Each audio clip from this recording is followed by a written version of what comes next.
Mike's on. I'll just read the. Testing. Sorry. Go ahead. Testing.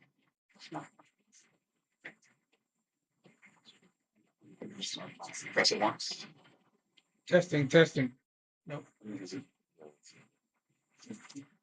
Press the twice. Testing. Good morning, everyone. It is 9 o'clock.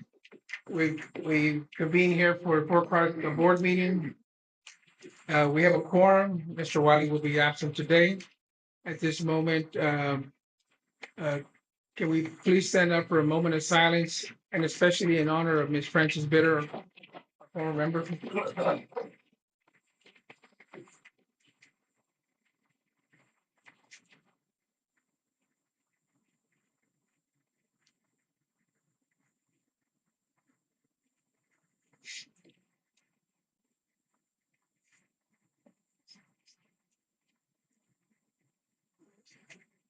I pledge allegiance to the flag of the United States of America and to the republic for which it stands, one nation, under God, indivisible, with liberty and justice for all. Honor the Texas flag. I pledge allegiance to the one state, under God, one and indivisible. Thank you.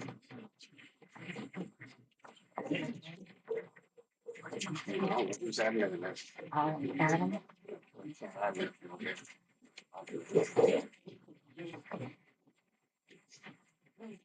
One quick PSA before we get into the minutes. Again, much regret that Ms. Frances Bitter is no longer with us. And she was an outstanding volunteer. I want to give again a broad brush thanks to all the volunteers who recently have been doing things at the adult center, cutting grass on the pecan area.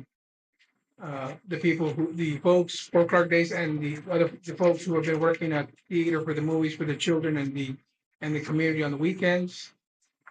And of course, the pickleball volunteers. If y'all haven't gone by there, it's moving along. It looks very nice. So thank you so much to all the volunteers who are doing so much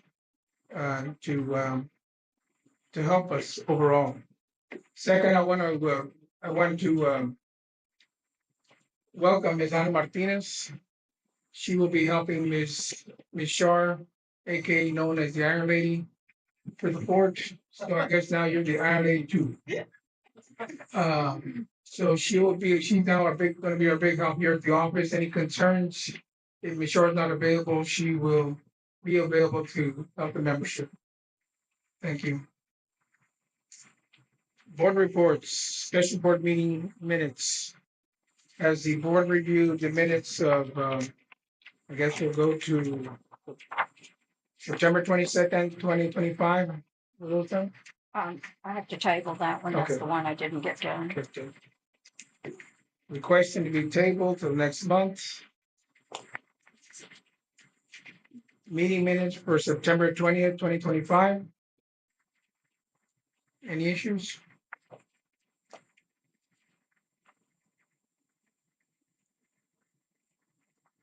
September 2025, is that what you said? September 20th, 2025. Oh, 2020. Yeah.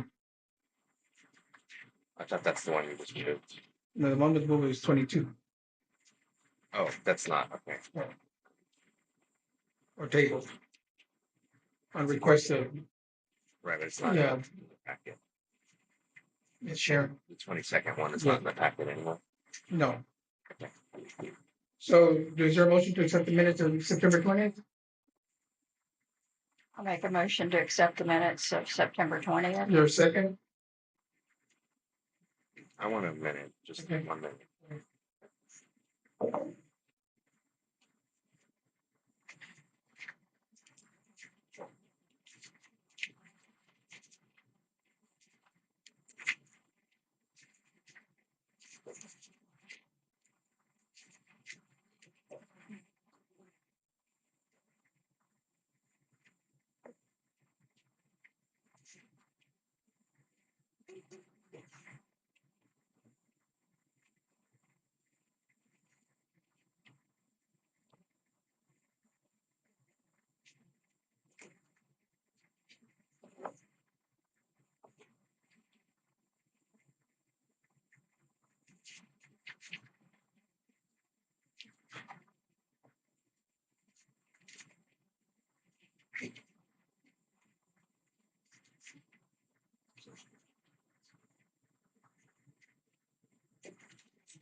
I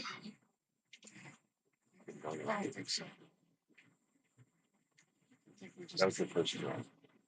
I don't think we ever voted on it.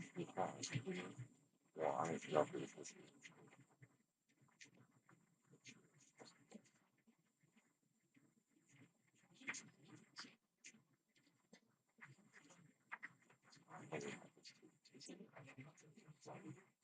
Either way, I think it was a cool one. It's too much. I'll take it.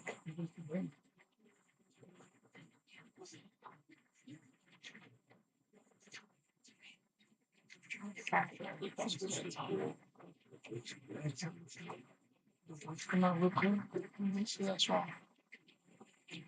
We didn't approve it. That was the one. So this needs to be about. Initial There needs to be there needs to be a revision. revision on the September 20 minutes. Which one? What needs to be revised?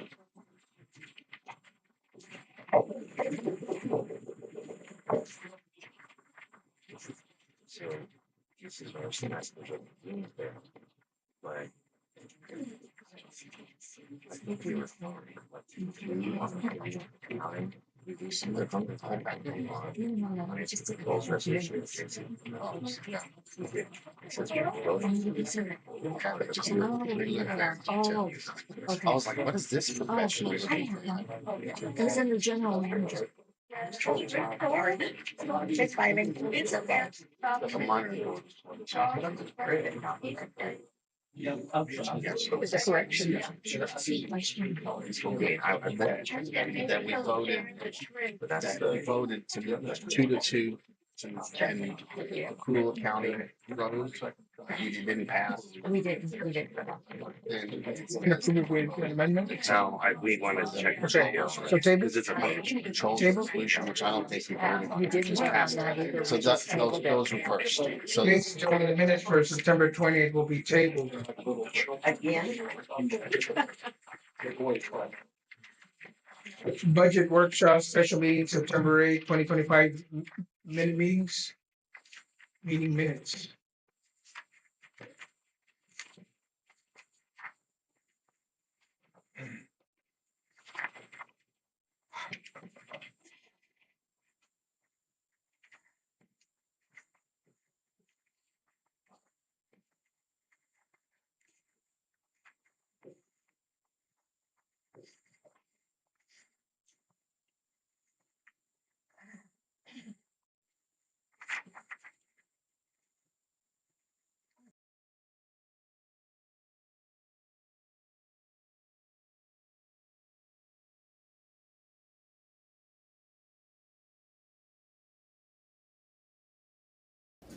a second. All in favor? Unanimous? Special board meeting on August 9th, 2025, minute meetings. Folks, we regret, we got a little bit behind on our minute meetings, so that's why we're doing trying to approve multiple minute meetings, and Ms. Sharon Wolf is doing an outstanding job of preparing those as best she can.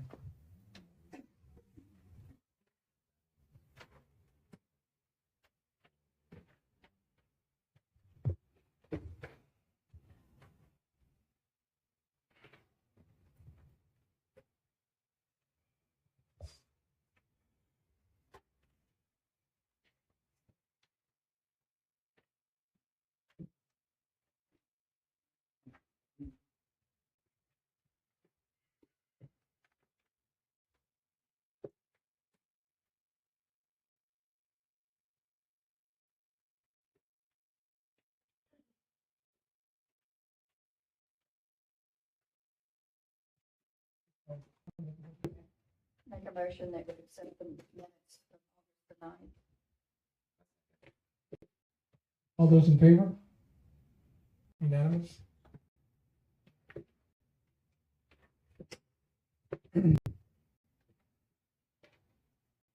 Okay. Secretary's report? Don't have anything in my report unless you want me to read the minutes. I'll read the Community council. The community council not here? Okay, I guess you can, or you want to do the community council? The community council? Okay. Treasurer report?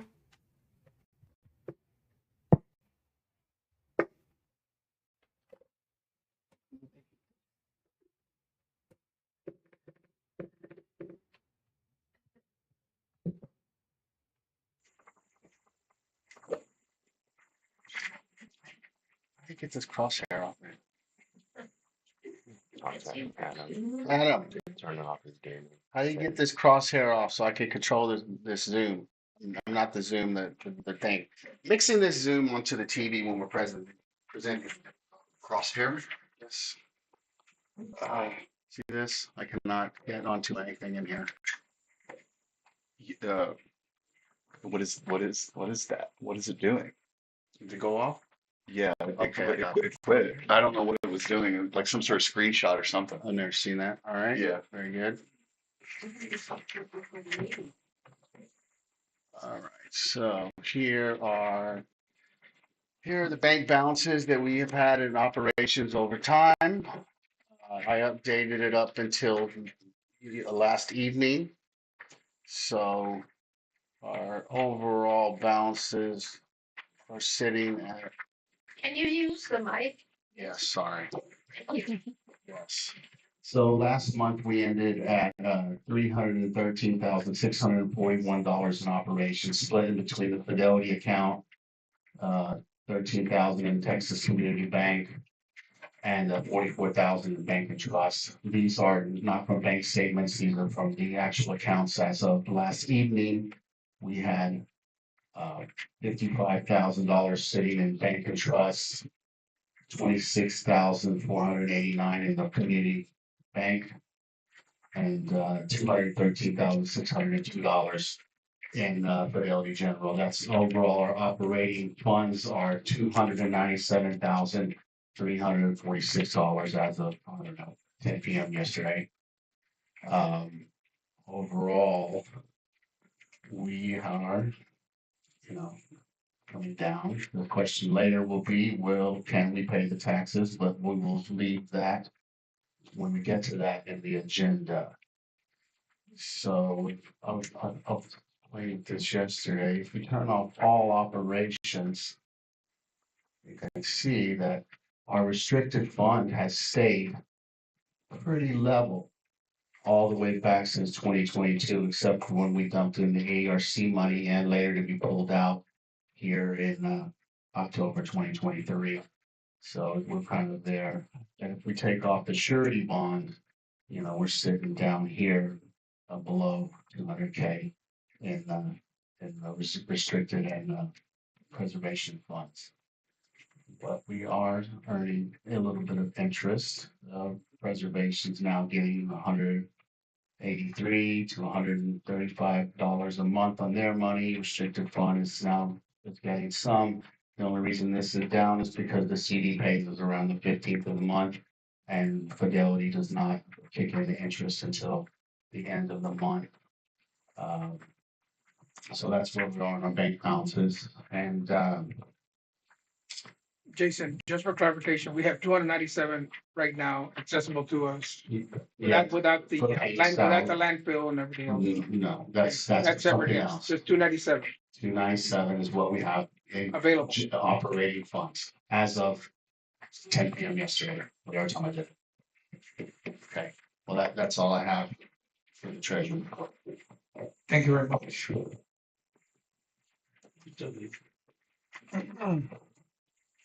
General manager report.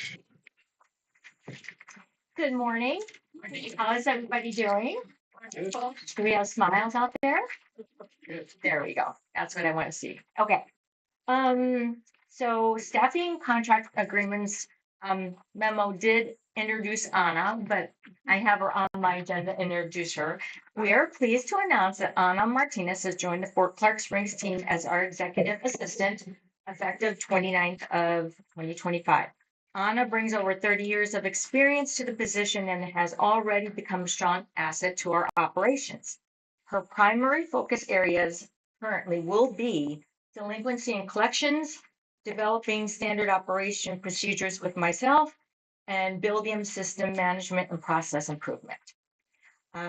We also, I have promoted Mallory Martinez for the pro shop manager. She's been working there and she's just got a fantastic personality, a ton of ideas, great energy, and she's wanting to really showcase what she can do. And so I have promoted her to that position. Ms. Cavender. Yes. Sorry to bother you, but can you use a mic for the TV, Oh, for my TV, goodness, for TV land? I'm sorry, I was on vacation for a week. My son got married and I forgot. I'm sorry. Can you hear me? Okay, operations. The RV park, the October has reservations for 85 sites throughout the month. The back bathrooms have been completed with the help of David Mann. Continued projects, add shade to selected sites. I still have to talk to the board about that and give them the plans for that. Which won't cost us any money because we already have all the materials for that. Continue working on refurbishing the picnic tables, weed out dead trees and replant trees on designated sites, and trees that are planted will have a drip system because there is faucets by each one. A motel, we are researching a more user-friendly cooking system, reviewing all rooms for winter cleanup, booking for hunting season, which has already been super busy, waiting on incoming bids for the motel repairs. I have sent out the scope of work to 5 companies, and those companies are MK Builders, BMG, Allis, DLP, and Texas Construction Company. And then I developed a guest and maintenance motel policy that will go into effect this week. Bookkeeping services, I guess while I was out, Jason was still working on looking for bookkeepers.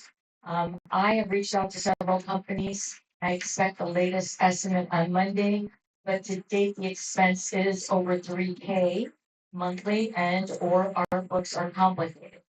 QuickBooks, I need to circle back with them because at the time when I reached out, they couldn't do it. They said circle back when the assessments are not in QuickBooks anymore, and then they will relook at our books. I reached out to Rivka Nathan, accountant who has built-in experience, but she said our books were too complicated, so she bowed out. And then we reached out to a Janae K. Wright, but their costs for 5K up to 10,000 monthly, so that was one that we could use. And then Jason has said that he'll talk to you about later. Reserve study, 2 companies reached out, and the companies are Building Reserves Inc. I have to give them more information, but we do have another one, Criterium Williams Engineers. A tentative site visit is coming, which is for free. They want to come down and look at our buildings or assets to give us that estimate. And I will try my best to coincide with you. Okay. And then the preliminary restricted budget was completed before I left on vacation, sent to the board on October 10th. We haven't had a chance to discuss it. Reviewing DLP winter contract with the board today. I have provided them with the contract that they provided for the reduced amount in costs. So we'll talk about that later. QuickBooks 2026 budget will be input by the end of the month. So that way we'll have our numbers starting for October all the way to the end of 2026. Our accounts, we have received checks for Fidelity for the general account and for the historic account. I have transferred all monies from the historical account to Fidelity. So I will be able to close the account on Monday because the account is at 0. And I can't do it yet for the restricted until I receive the checks for us to be able to write checks. Volunteers, overage use of adult center area for craft classes of all ages to be reviewed by the board. Notice has been posted for the architect committee volunteers per the Texas 209 code effective September 1st, 2025. Thank you, Sharon, for sharing that information. Much appreciated. Dispatch has been sent out several times. Notice was posted on Facebook, admin building, Creekside Pro Shop, RV park, and security office. I believe we have to wait 10 days before our next board meeting, because it has to be posted that long. So we have 2 volunteers and we need 2 more. Yes, Well, we can function with 3. Yeah, but we're not supposed to cover from the discussion. yes, okay. Okay, and then. And last but not least is events. Events, which is Smithsonian Museum on Main Street. More for us to talk about at that point in time. But there is something that I would like to apologize for. As you know, I as the general manager, I use the credit card all the time for a lot of items, and I keep receipts for everything. I also have people that review those charges that we have. And one of my employees who reviews them on a monthly basis so we can make the receipts match to the costs, found some costs on there that she questioned and asked me about it. Well, I unknowingly, because I have the same exact credit card as we do, at Chase Inc., I use that credit card on the weekend, a month back. And I didn't realize it until it was brought to my attention. As soon as that was brought to my attention, I immediately had memo in my office. I called the credit card company and I paid for it and I had the receipt for it. I just want to apologize. It was a mistake that I made and didn't even realize it. And so my apologies. And I just wanted to make that public and transparent. If you have any questions, you can check out later. Thank you, Ms. Calhoun. Airport Committee.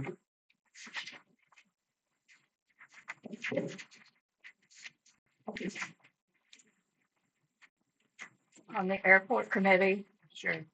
I have a report that they, on the airport, I have a report that they sent in from the airport. We have some maintenance that we are working on with the perimeter fencing and the windsock, in addition to mowing. Winter Texans will return this month, and in November, December timeframe, the overgrown area will need to be mowed.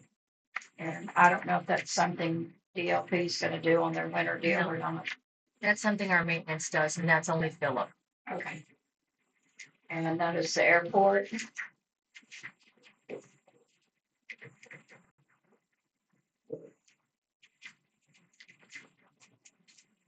Thank you. The next one is Architectural Committee. Mr. Katie?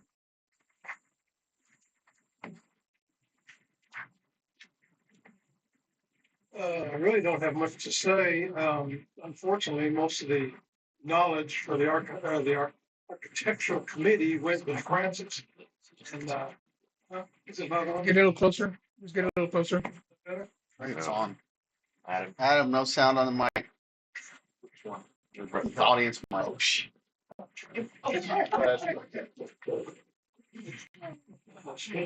Oh, there's, no, anyway. There it is. It should work now. Yes. It's working.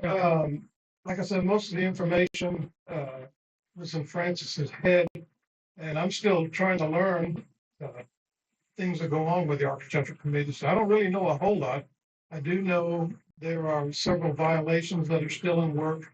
Matt knows a lot about that. He has a lot of that information. Other than that, we need volunteers. There's only 2 of us left on the committee. One of them's unable to come to our meetings when we have him because of his job. But he's a source of a lot of information. That's Richard. He's a lot of help there. But anyway, I have nothing else to say. Yes, just how long have you been on the committee? Since June, the middle of June, I think it was. There's a lot to learn. Thank you, Mr. Katie, for your service. I'm very appreciative, and hopefully we can get soon some help on the architectural committee.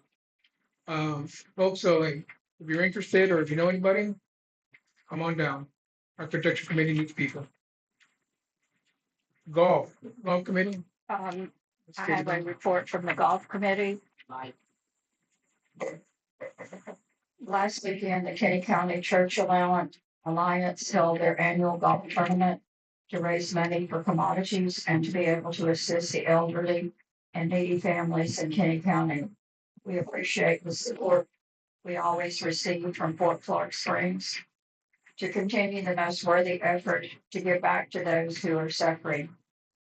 Although this is not a golf committee function, the golf committee was there to help put out and pick up sponsorship signs, as well as aid in registering the 43 flag players who participated.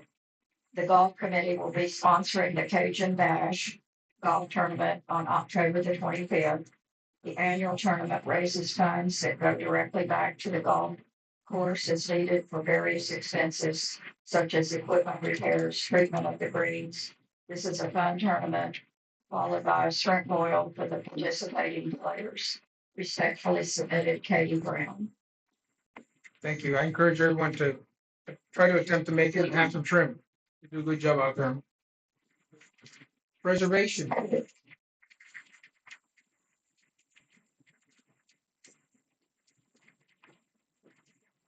Good morning. Preservation met on October 8th, and we discussed the windows in the art studio. They've been leaking water, so they need to be resealed and so forth. So we voted to start getting bids on that. So we'll start getting bids to see what's going to cost us to get those fixed. And we also approved a invoice for replacement of 2 windows in the commissary. Preservation has set aside $5,000 that was given to us 2 years ago by Fort Clark Days to do some repairs and for window repairs in the commissary. Unknown. Ms. Cavender had already ordered or had gotten those repaired, and she had the invoice to pay. So we've requested that to be paid, and it's on the agenda. We also reviewed the engineer's report on the motel report, motel repairs. And we were working on an RFP. And of course, Ms. Kepler has already requested some bids. We'll be reviewing those bids once they're in. And that's it.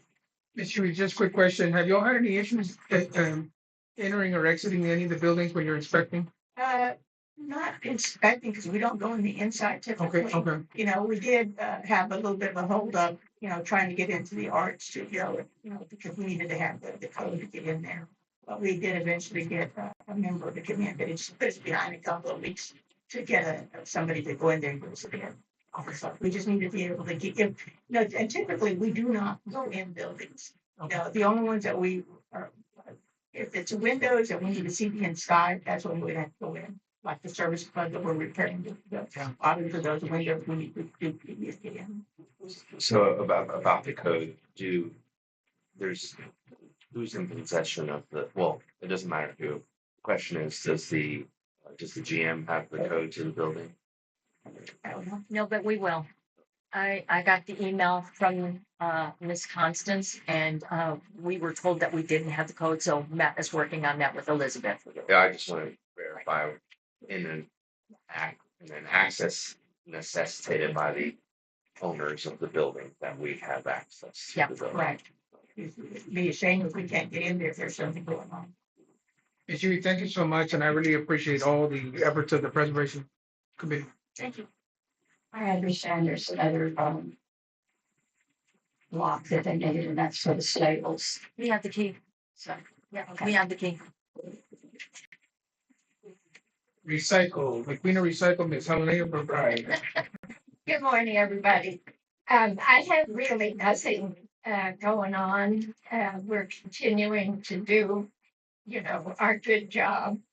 The only thing is we seem to be missing the recycled sign that was on Scales Road. It's a mystery. It was a little wooden, Lauren? a It's in little. the fire station, but I've repaired it twice and somebody keeps running over it, so this is really good, so we're gonna have to do it. But I just wondered if you wanted it put back because, it's probably easier to mow, but I do have it. Oh, okay. So what do you want to do? Yeah, of course. It's good to have it, for strange people who may not know where recycle is. Because, there's, I meant strangers, strange people. But, so it shows the direction Sure. on Scales Road where our recycle center is. That's about it. Well, thank you so Everything's much. going. We're doing our bailing and no issues. Thank you so much. Warren, thank you very much for taking the initiative and picking up that sign. Yeah, thank you, Warren. Nobody knew. We thought someone, Well, it's gonna have to be built from scratch. That's fine. yeah. I know that I failed to put in the election committee for various reasons, but Ms. Sandy Hagan wanted to speak on it for 1 minute. 1 minute, okay. Hey, it's not my fault it wasn't on there. Yes, that's right. Sorry. Okay. Election committee. Yeah. Yeah, I get it.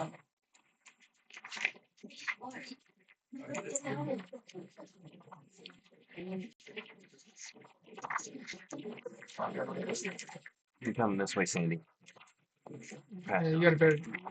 I got one. She's got one. That's Okay, we're it. good. That's it, Tim.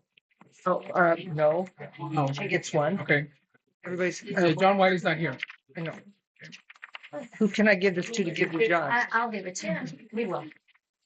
And I have one for you too. Okay, give them to me. I'll give them both to you. I'll put it. Yeah, right.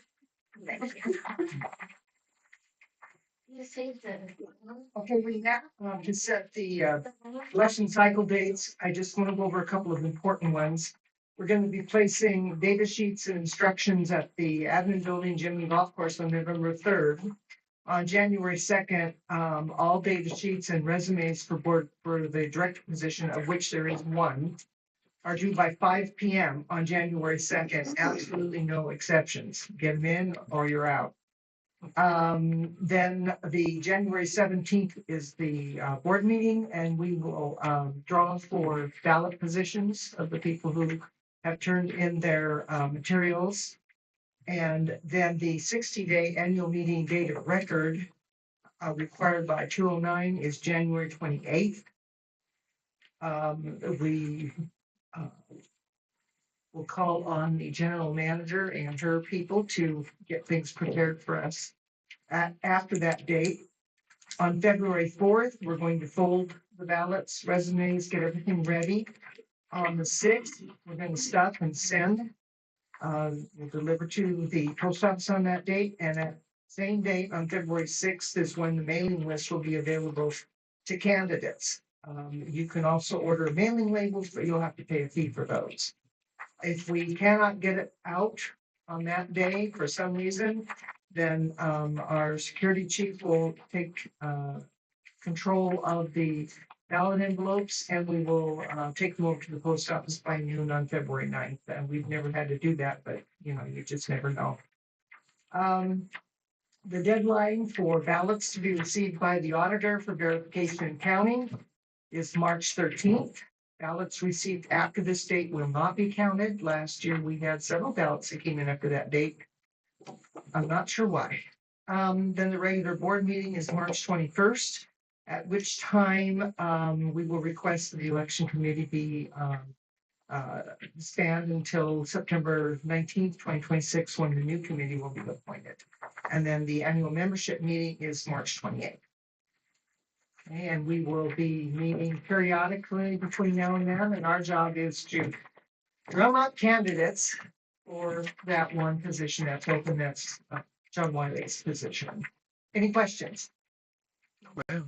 I request that at the next board meeting, the election committee be added to the agenda. It Okay, will be. thank you. Thank you. Thank you.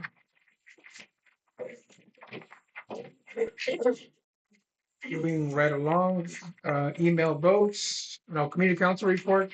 We already read it. Oh, she's gonna read it. I do not have a community council report.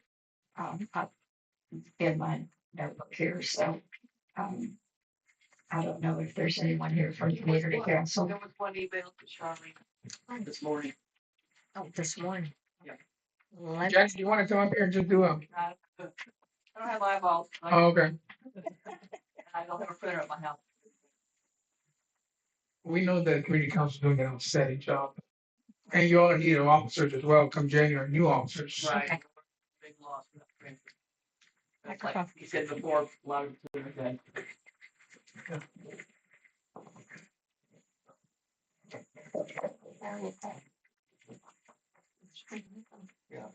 It's loading.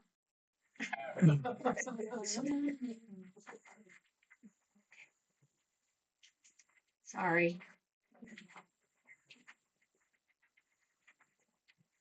Okay, Community Council Report, October 2025. I would like to begin by thanking the Creative Collective for graciously hosting our recent Community Council meeting. If you haven't yet visited their group at the Adult Center, I encourage you to stop by and see the inspiring progress they've made under Pam's vision. During the meeting, we discussed the initial phase of the Pickle Project, led by Marianne Oliver and Chip Riggins. Work has begun with the resurfacing of the old tennis courts, and the project is actively welcoming new club members. The pool hall will remain in its current location, as the existing tables are not suitable for the relocation. A detailed plan for room repairs will be submitted to the general manager at a later date. As a reminder, the semi-annual gun raffle is underway with entries closing on December 25th, 2025. We also are pleased to announce that the Director at Large position has been filled by Marla Palmer, Chair Fort Clark Days. Looking ahead, two community council positions, President and Treasurer, will be open for election on January 10th, 2026. Those interested in running are encouraged to submit their names to any current council leader. Community council concerns raised have been addressed at the council level and referred to the general manager when appropriate. Finally, I would like to extend a heartfelt thank you to my dear friend Frances Bitter for her dedication and hard work and support of the Fort Clark Springs community. Frances has given so much of her time to help make the Fort Clark a better place, and her efforts have not gone unnoticed. I will miss her deeply, and especially our friendly Texas versus Texas A&M rivalry messages. Community council. Respects. Thank you, Janet. Thank you, Ms. Cavender. Okay, email votes, this month we had none. Old and unfinished business, motel update.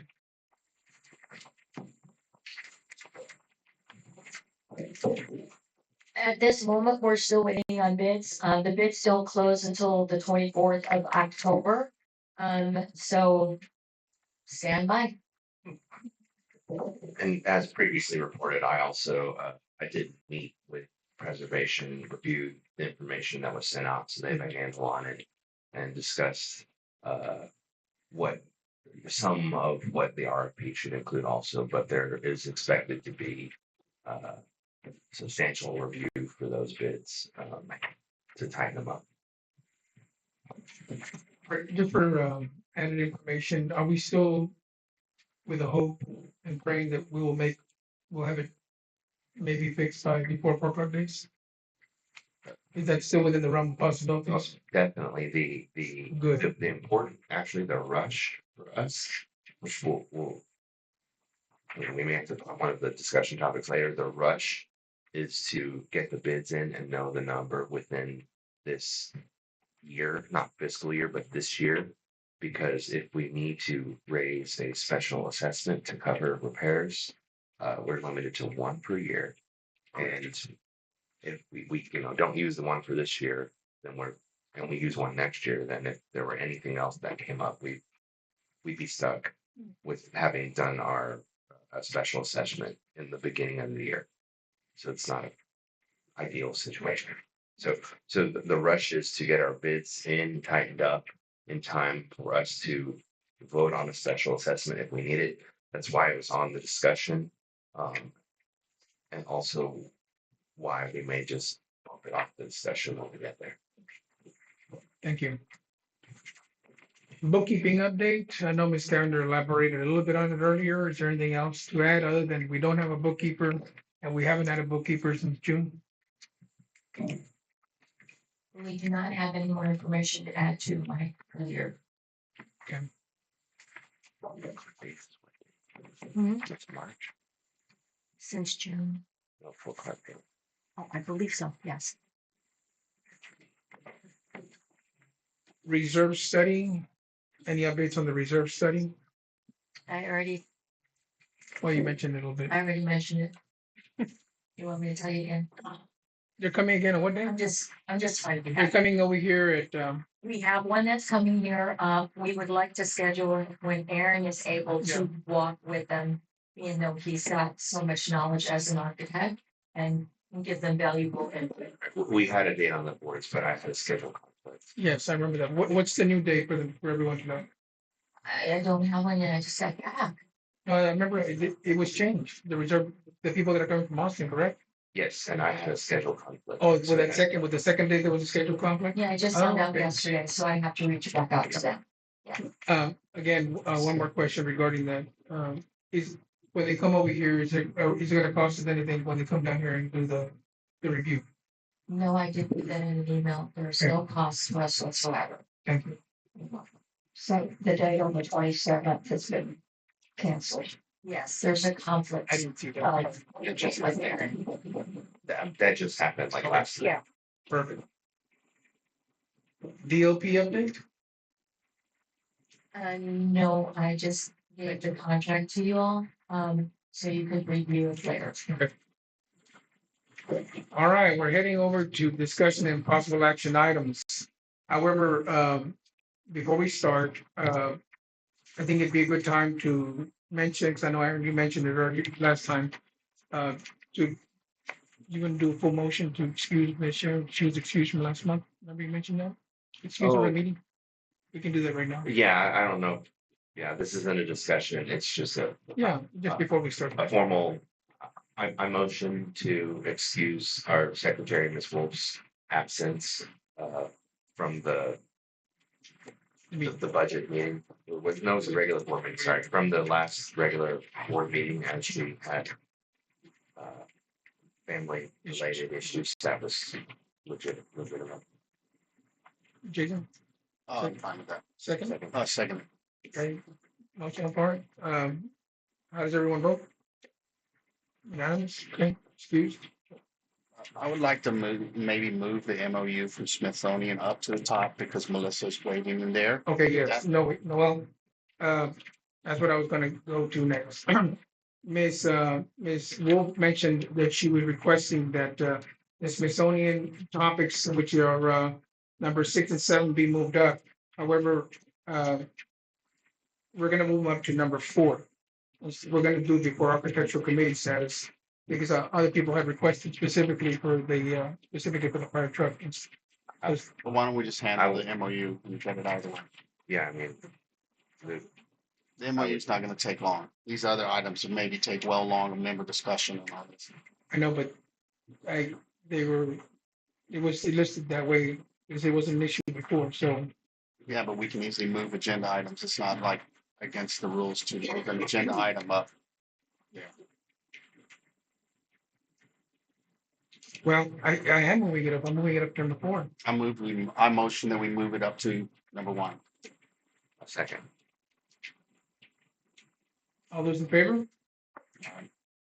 Sharon, there's a vote on moving the MOU up to number Yes. 1.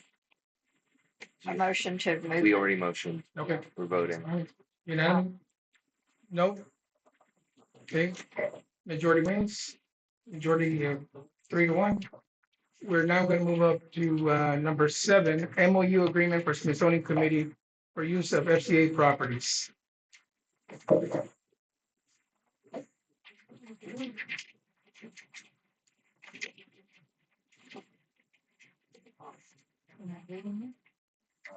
No, who's doing it? Let me maybe say it, Melissa. Did she want to, is she, I believe she's, muted. She needs to think. They should be able to unmute themselves.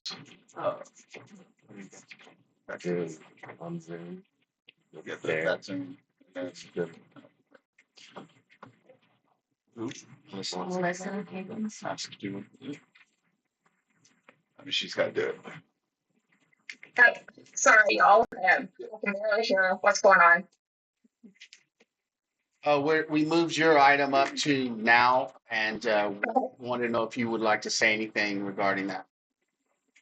I would just like to say I'm really excited that Fort Clark Springs was chosen as our site in the Texas Pacific Trail region for the Smithsonian exhibit. It's called Museum on Main Street, and I've been working with Annabelle New, Travis Huey, and Chip Riggins on this. I was in town. I believe it was last month. I apologize. I get confused on the dates. And we did walk several buildings. And we would like to request the use of the Dickman Hall for the exhibit. And I believe Annabelle sent out an MOU earlier this week asking for some help from the association to help us get that building where it's usable so that we can use the upstairs with the elevator, and the exhibit has to be in a climate controlled building.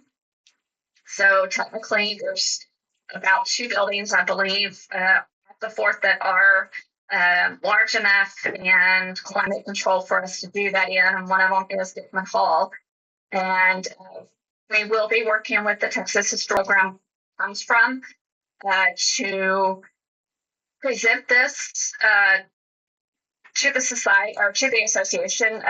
We've already scheduled our visit with the team, with the committee, and then also we will be reaching out to the association to make those plans also. Is Travis in the room to present more? He's on the Zoom. Oh, he's on the Zoom. Okay. You want to mute him? Do y'all have any questions for me? Yes, I have a couple of questions, Ms. Melissa. Hi, this is Melvin Guzman.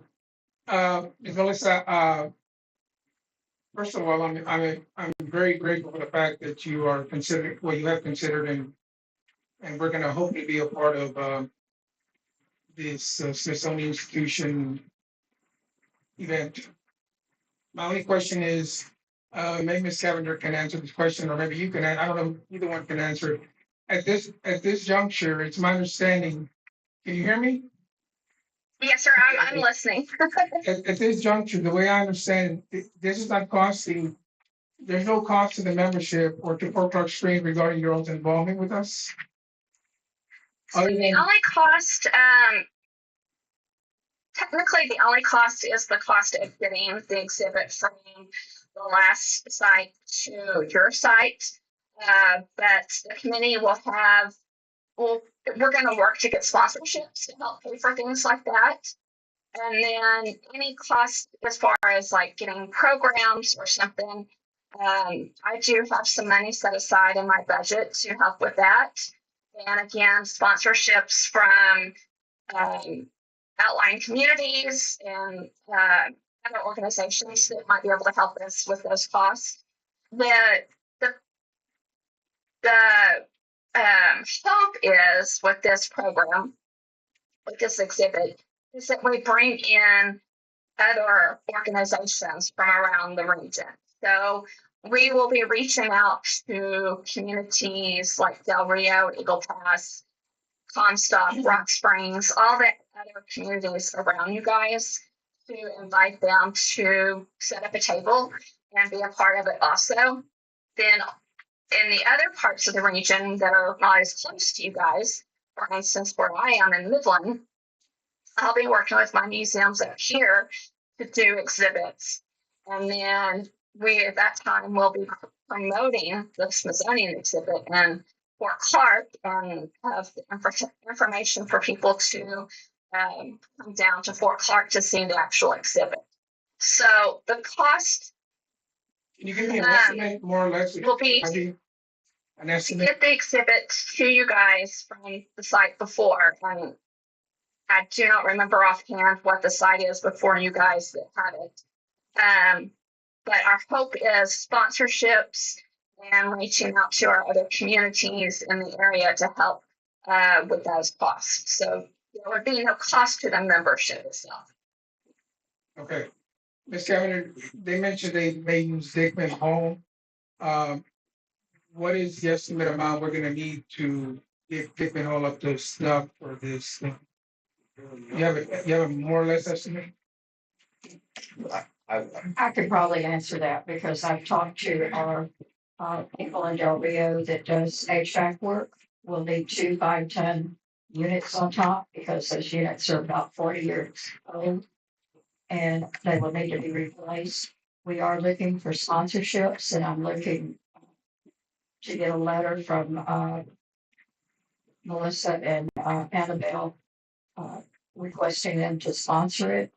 Uh, We're hoping that they'll sponsor a large portion of it and other sponsors. We're gonna have to go out and raise the funds to get that taken care of. But we will reap the rewards of that because we will be able, once we get that done, to rent the Dickman Hall. And to be, it to be usable. So that's what we're looking at right now with Comfort Check. Service Now, I know they're out here in the fort a lot and they service a lot of people out here. Well, if we're gonna end up paying for it, I think we need to have 2 or 3 bids, correct? Yeah, yes, Yes, we will, but our main goal is to get a sponsorship, to have them donate it and have them take the tax write-off through the community council, nonprofit.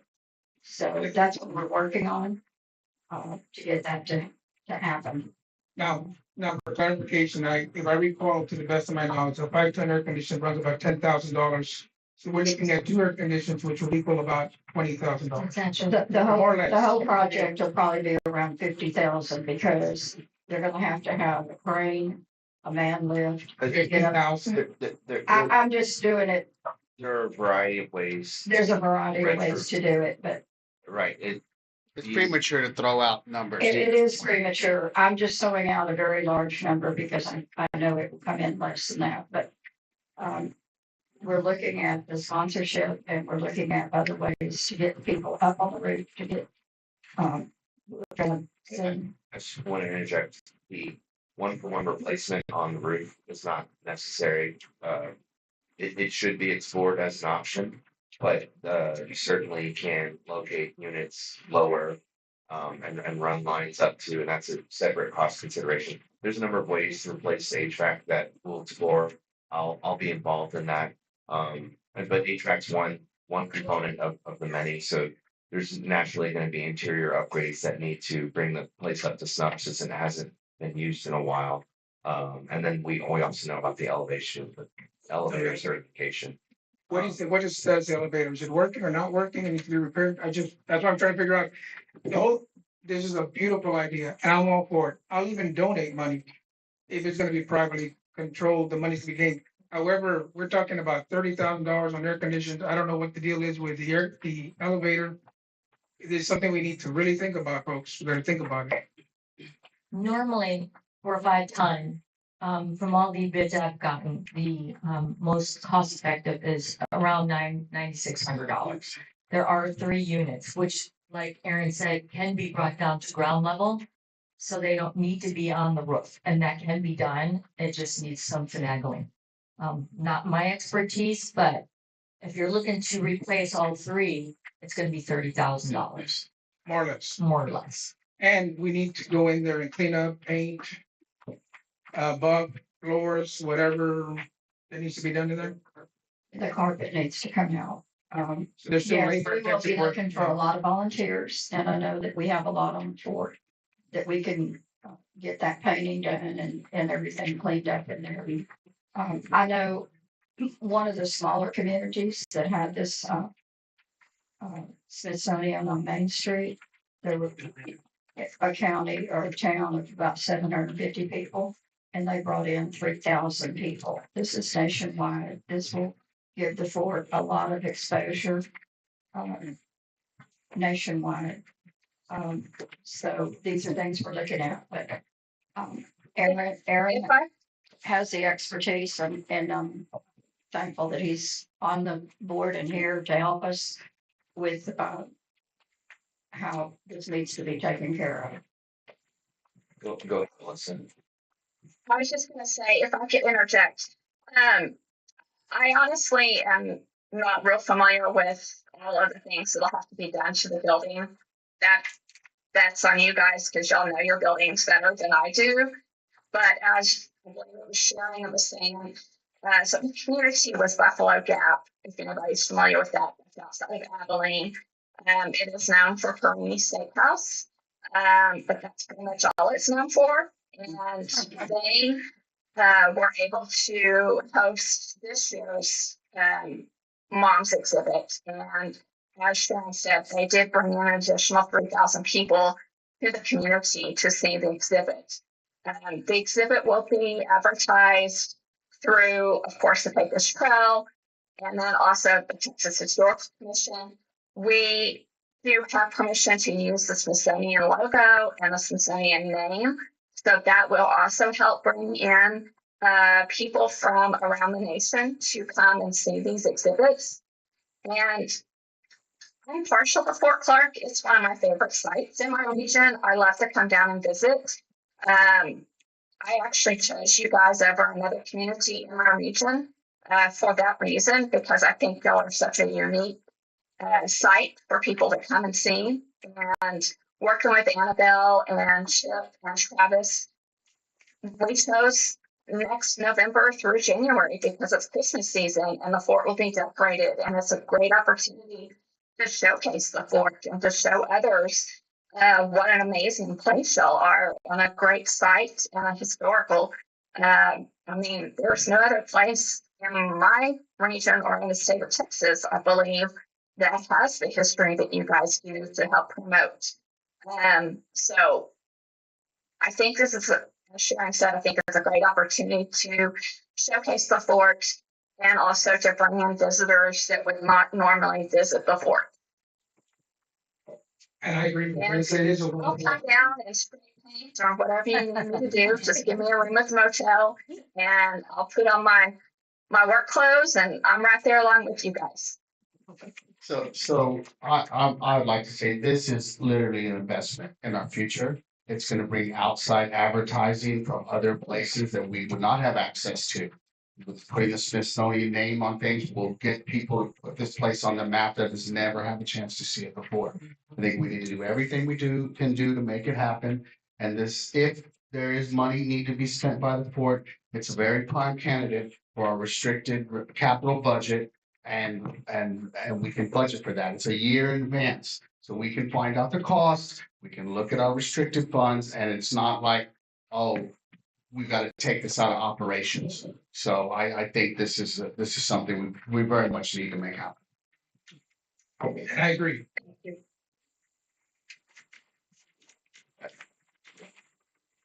I want to point out with my comment about the special assessment. This is why the motel special assessment should ideally happen this year, so that in the scenario where we know we need extra money for Dickman Hall, we're able to procure it prior to our deadline of November. Money, money, money. Yep. It's expensive having history. What's it saying? You got to spend money to make money. Before there's going to be, I'm going to allow membership input, a little bit of input here, but I'm all for it. I think we need to, at this moment, give it serious consideration. We just got the memo of understanding this week. I think we need to bring our brains together and give it some more thought. I'm not saying not to sign it or prepare it, but I'm just saying I think we need to think about it a little bit more. That's my position at this moment. Anybody else? I would just like to request that after we get all this stuff pretty much locked down, that we need to have a town hall and involve everybody that is interested, possibly having some volunteer sign-up sheets and a plan to present once we get everything figured out. That way we can give a plan to everybody and we'll know what's going on, and if anybody wants to help donate or help paint or help scrape paint or whatever. Anybody have any comments? Come up to the mic, please. Ms. Hernandez. Another thing, you have to be careful who you hire, because years ago, we hired this company from Del Rio to rewire all my, and air condition it, wiring and stuff. And we paid. And they came and they stayed there, I don't know how many days, they'd come and go and bring wiring and stuff, and then they said they were finished. When they, according to them, they were done. They had rewired everything new. My husband, I don't know, he likes to check things. He took the little thingy that little cover on the plug. Electric cover. Yes. And he noticed that there was a lot of dust in there and that the wires were all dusty. And he said, this wasn't replaced. Then he went into another room and he did the same thing, and sure enough. And it's a company that comes here all the time.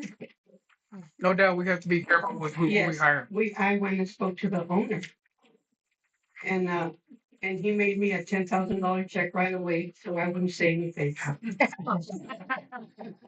You just said something. That's phone service. Hey, that the one that I see here, the trucks here all the time. Okay, Thank you. thank So you. you'll be careful. Okay? Yes.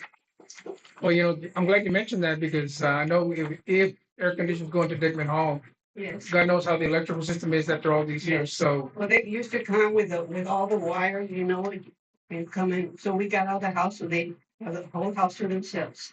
And all the ladders, and they'd come and go, and they took them about a week.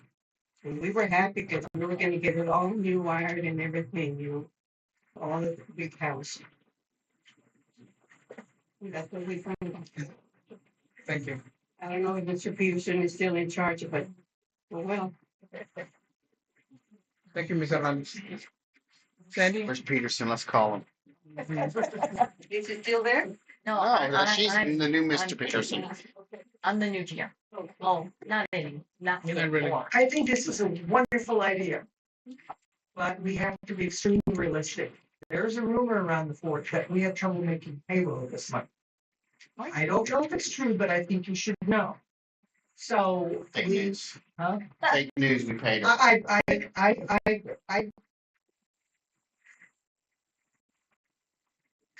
I don't know the source of it, but I doubted what it was. But the reason I brought it up is because members hear these things and they hear you're spending all this money.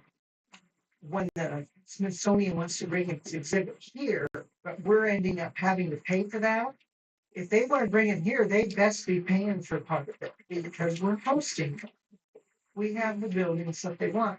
So I think we just need to be really careful about this. I'm all for private contributions to make this easier. And Dickman Hall has needed care for a long time, but we have to be able to actually afford that care. So granted, it's going to bring people in, but if we don't have full motel use, we have no place to put them. And if the RV is not up and running the way it should, we have no place to put them. So it's not going to benefit us that much because those are too many. It's a year in the future. Yeah. So Okay. hopefully we can fix something. And I totally agree, we need a special assessment. And to wrap up the two projects in one is the same type of thing that we did when we did a special assessment for the trash truck. So, I mean, we need the money, but please, think about it before we jump in just because it sounds good. Thank you. Thank you. I won't let us starve, Sandra. And I just wanted you to know what the rumor was out there. I didn't believe it. I know better than that, but it's something I thought you should know. That was a new one for me. Yes, sir. Bill Herman, Unit 21, just a thought. Since it is a historical building, have you thought about getting a hold of the two people who live here who write grants? Well, some of them are on the committee to bring the Smithsonian here, so yes, we have talked to them. And yes, we will do everything possible to get grants to the historical commission, everyone else. Obviously, we don't want to put our hand out to the membership. No one wants to do that. So obviously, and I think people will donate money. I mean, they donate money for the Staples. They donate money for Dickman all the time. Like, people put money into these things out of their own pockets because they love this place and they love these buildings. And I'm sure that some of the money will come from the private funds. Hi, Brittany Wiley, member. I wanted to say I'm really excited about this opportunity and I think it's fantastic. I would just suggest that, or if I had a chance to ask a clarifying question, it would be, is there a backup building that maybe doesn't cost as much money? Maybe it's not as ideal, but to have a backup plan in place, as y'all are kind of rattling off the numbers, it it's going to total very high, right? And There's not much backup. It's not, mostly nothing has air conditioning. Except for Shafter, and it's not really very suitable. I don't want to issue press this out with y'all right now, take too much time, but you know, just curious if there's a backup plan. Second is if you have this large number, the idea is to have it with donated money, right? So it's not a burden on the membership. You sign an MOU. What are our drop dead dates? How far do we get down the line? I think that's where it's important to have a backup plan to say, look, we haven't raised the money and there's too much here to put on membership because who's on the line when you sign an MOU? So just some questions to work out before you guys go and put a pen to paper. That's my only suggestion, but I'm really excited about it. I think it's fantastic. And I think when it's done well and it's advertised as much as it's going to be advertised, it's going to bring a lot of eyes. I think it's fantastic. So, Thank you. Well, I will just say real quick, we did look at Sheffer Hall and we looked at the commissary and we looked at the, Seminole. help me guys, Seminole. Seminole building, is that right? The only problem is this exhibit has to be in a climate control building. So I believe Schaefer Hall and Dickman Hall are the only two that are climate controlled that we looked at that would be usable for this. The only problem that we saw with Schaefer Hall is the size may not be big enough with kind of ceilings for the exhibit because the exhibit will be, I believe, is 8 feet. The panels are 8 feet tall for the exhibit, and so looking at the two buildings, that's our two best options. Along with the exhibit, as I said earlier, we would hope to have regional partners there also set up with other things. And then also to bring in speakers or other programs. And with the room on the end of Dickman Hall downstairs would be a great place for programs where we could have that and do even evening events and have cocktail hour with the bar and things like that. So that's kind of why we were thinking Dickman Hall was probably our best option. I understand the expense of the historic buildings, and I would love to say that the THC is going to just give us money, but I fight that battle every day, just trying to get funding from them for our program. And so our best option is sponsorships, grants, donations, things like that to help us with the cost or help you guys. It's not my property, but to help you guys with the cost of making that building usable. And in the long run, we're leaving something behind because we're leaving that building where y'all can use it for more functions. Bring back some problems that you had and things like that were held upstairs in the ballroom area. Ms. Higgins, can you hear me? Yes, sir. One more question. Is there an urgency for us to agree to this MOU today? No, sir, I don't believe so. I did get a text from Annabelle just a minute ago that she is not able to log in on the Zoom this morning. I believe y'all said that Travis was. No, sir, there's not. The the immediate need for the MOU to be signed off on, but we do need an answer as soon as possible. We are one of the few sites that has been chosen that has not designated a building for it yet. And so the THC is needing that information as soon as possible. There are, just to give you an idea, there are 6 sites across the state that will be hosting this exhibit. I apologize. I have an appointment this morning. I'm in my car.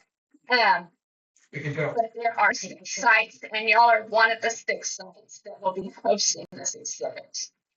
And for this exhibit to be done, it had to be in a community less than 15,000 people. So it's not going to be in Dallas, Houston, Fort Worth, any of those places. It's in the smaller communities to give those communities an opportunity to get more people to visit. So that is the whole purpose of bringing these exhibits to the smaller communities.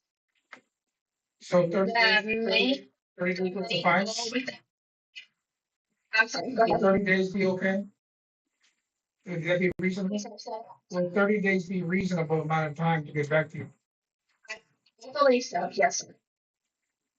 Thank you. Yes, yes, sir. Melissa, I just wondered, what does Smithsonian get out of this? Could we get anything from them money wise?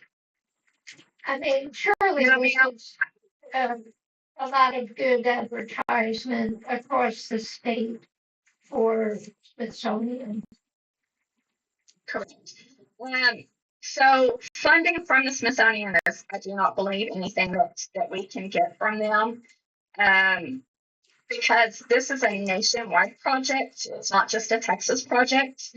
And so they have exhibits, and I believe there's 6 or 7 exhibits that go out, different exhibits that go out. And so the Spark exhibit that we will be having is not just Texas. It will be used in other states throughout the year, or throughout the next few years. And so I believe them building the exhibits and making the exhibits is their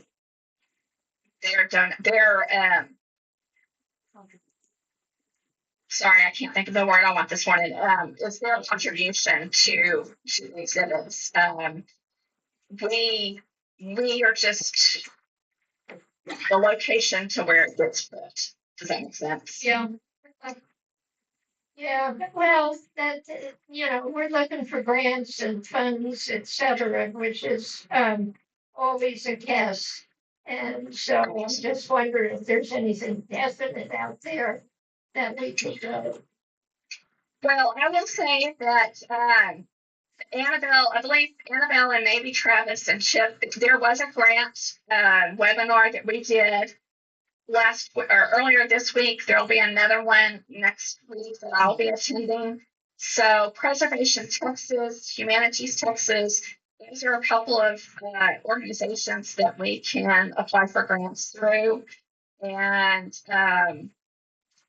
I have a wonderful grant person on my board that I can also work with and help try to get grants written. I believe y'all said y'all had a couple of people on your in your organization that are great at writing grants. So I think that's where we're going to have to reach out to get those additional funds if we don't get the donations or the sponsorships. Thank you.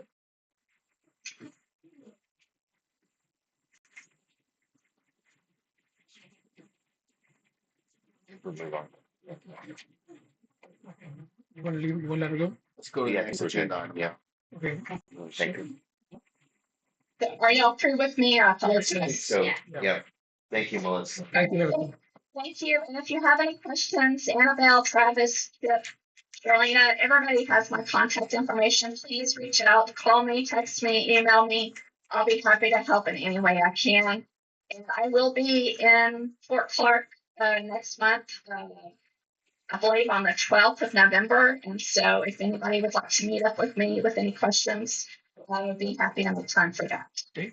12th of November. Thank you, Melissa.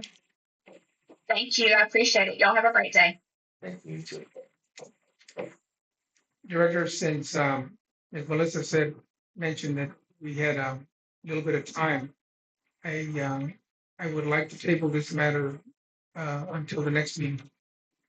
If not, potentially we can do an email vote if y'all want, but I'm not against it. I think we just need to think a little more.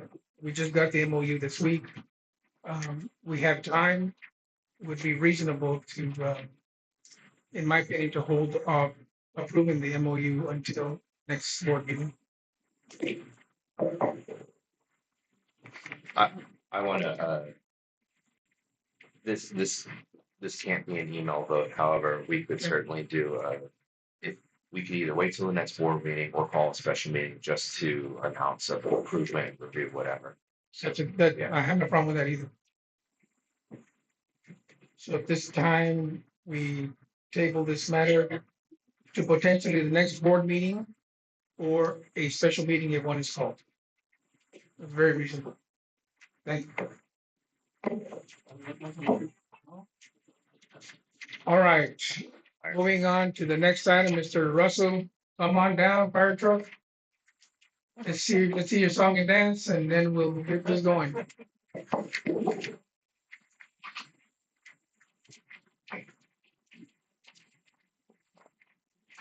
Good morning. Thank you for the opportunity to meet before you about the fire truck.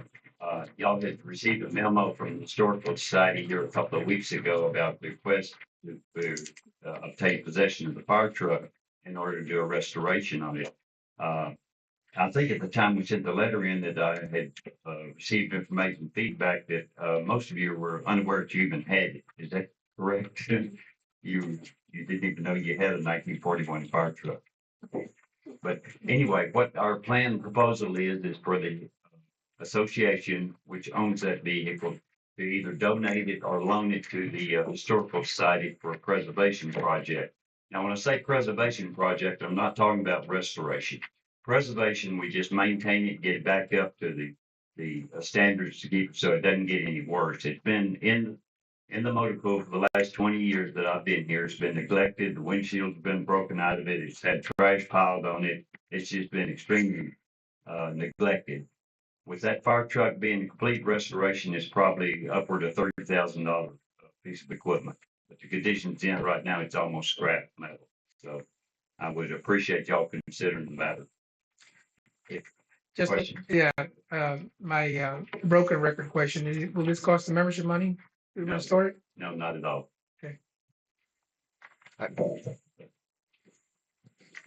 So the words used keep jumping back and forth, and I So on. the word. So Still, it's on. Yes, it's on. it doesn't light up the. No, it's on. Okay. So the just now, Mr. Guzman used the word restoration. Russell, you know, preservation and restoration, but it's that I think is a real clear thing, and the level of restoration and preservation. I think the scope of the restoration, let's say, needs to be further defined for a review for the consideration. I don't. This discussion for me is primarily donate, loan, lease kind of thing. Like, but it's a consideration because there's a number of reasons for it for either case. However, as it's written, and certainly just because it's the dialogue right now, I would like just a better definition of restoration. For instance, and that's why I kind of want it to be a further conversation, but restoration could mean restoration to what level? Are we going to have this thing parade ready where it gets pulled around in a parade? Are we, going to give it a home where it sits and doesn't move, or it gets pulled out for certain things? I kind of want more definition just in that. Like I think the fire truck probably would be nice to be homed at the firehouse. It seems logical, but in that scenario, the conversation then becomes, well, is it displayed in the firehouse regularly? Does it have a space there? Do we clear, is the firehouse a museum of sorts for the fire truck?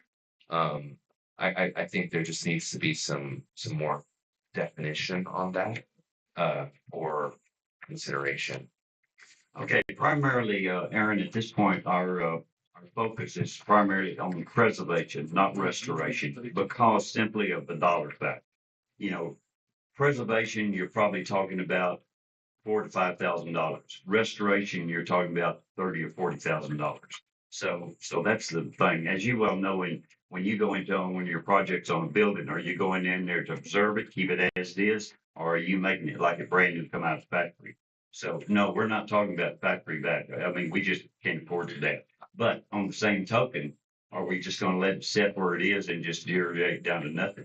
So Right. So, but I mean, I get specific, very specific on this one. For instance, some people might think that preservation is a clear code, preserving, stopping rust where it is, and then leaving it as it is. With the fork, might think that taking a can of olive drab Rust-Oleum to it to stop the rust and make it look like a military truck, which it once was, which is more in the restoration, although it kind of destroys the ability for preservation of the truck. And that's always I mean, this happens in architecture all the time, where a building may have been modified and the modification, as you know, becomes historic. So you even change, if it was an olive drab truck before, but it got converted to a Ford Cart Springs logos vehicle, that you can't go back to olive drab, at least if it were a building. But as a truck, that's a decision we have to make. And so I want that kind of stuff hashed out, is what I'm saying. I mean, I'm for the project, that without a doubt. Certainly better than what's going on currently. I just think that I would like a more of a plan presented. That's all. okay, yeah, I appreciate your concern, Aaron. And I would recommend maybe at this particular time, the board table it until we have maybe 6 or 7 months to work out all these details. So thank you. 6 or 7 months. I think what Russell is asking for, he's asking for you to give him the fire truck. Now, about 3 years ago, I had some volunteers that were willing to work on the fire truck, and I had all kinds of fire truck equipment that was going to restore the fire truck. That has all been sold. It won't be donated anymore. They're asking you to give him the fire truck and trust him to do what's right with the fire truck. The people on the board at that time talked the whole thing to death, and they killed it all, and we still have a truck that's just rusting down in maintenance. Give him the fire truck and trust him to do what's right with it. You people don't have time to do that on top of everything else you're trying to do. So fire truck equipment, where was that? And who was it sold to? Was it? No, it was going to be donated. I can tell you, it was Rick Oliver. He lives in Pennsylvania. He had all the brass work to figure the fire truck up, but he stole it all because we were not given the fire truck. So the people on the board at that time who said, oh, we got to do this and we got to do that, did nothing. The truck is still sitting down here. Give Russell the fire truck and trust those people to restore it or do something with it. You're doing nothing with it. You've done nothing with it for years. Warren is correct. I can confirm at that time there was back and forth regarding the fire truck. My hope at this time, we would be able to decide whether just to donate, loan, or lease the truck to the Historical Society. If the board wants more, or if Aaron wants more information, or the board wants more information, y'all want to table for next month? Yeah, I think 6 months seems way Yeah. long to get this solved. That's it. But by next month, I think we should have everything. Well, who's going to have it? Who do you want to have that information from? From Russell? What they're gonna do with it, yeah. Russell, in 30 days, can we get any more information? Yeah, but I would like to have an itemized, what kind of information do you want? I mean, is there a manual or something, or is there everybody's gonna have a different interpretation if we don't have, some kind of guideline to go by. So, I'm only gonna be willing to work for a certain point, and that's it. You know, I mean, I'm old and tired, so, you know, make your own decision on, please. The last time that this fire truck was brought up, one of the things that somebody called me about was this fire truck needs 1941 equipment. Where are you gonna find 1941 fire truck equipment? You know, fire trucks are usually standard threads and standard size. You need to just make a decision to give these people the truck and trust them that they're gonna do what's right. And stop thinking, unless you're gonna do it. Are you gonna do it? Are you gonna lead it? Are you gonna look into it? Are you gonna repair it? I'm speaking, Yeah. sir. I'm gonna put on the record now that I am not for giving away historic fort property. I am not. I think just like we own the buildings, this is a piece of the fort, just to be clear. So I can tell you that. I of the fort that you're doing nothing with and you haven't done anything with it for I years. believe this. Here you've got some people that are willing to do something with it. Sir. We're not willing to let them do it. No, this is the first time this has come up to me, not years. That's right. That's This is right. Not That's the board right. that turned it down 3 years Correct, ago. correct. It's not. But I So think you're this gonna board- make the same mistake. Well, you You're don't gonna kill know. it and it's gonna step down and maintenance for Sir, another 3 please. or 4 years. I think that's enough. Okay. Okay, Historical Society is looking to put it at the museum and display it there.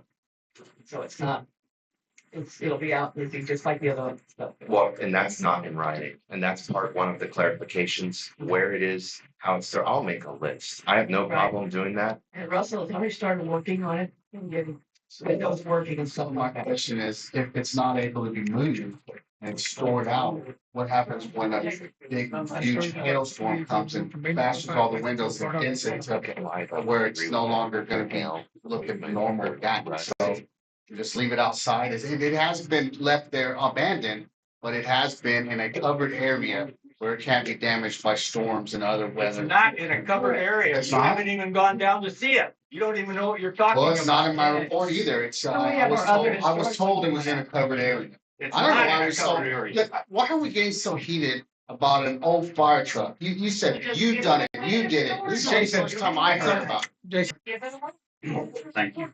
I'd like to request once again that we table this item until everybody has a chance to read through it, and this is ridiculous. I mean, agree with you. This is ridiculous. we'll table it. We'll table it for Sorry, I next month. didn't- We'll Yeah, table it for thank next you. month. Thank you.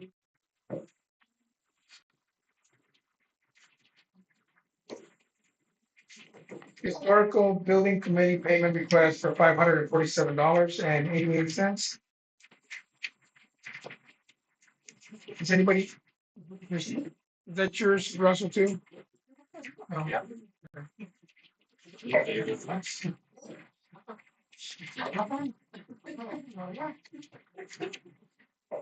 Anybody here from the Historical Building Committee? I mean, I know we got the email and they're requesting the 547 for the This, windows, This replacing is- windows. Is it the preservation committee? It's an historical when they send it. Well, that's not his name, is it? Historical building committee? It's from Miss Huey, yes, It's correct. the preservation committee requesting this. this is preservation. This is. And the request is for the window replacement. I'm fine. They're just, they're. I'm for it too. I have no problem committing the 547. Anybody have any concerns about the 547 going to preservation committee? Any questions? Okay. Is there a motion to approve my My motion? motion to approve the 547. I second the motion. All in favor? Unanimous vote? Unanimous vote? Okay.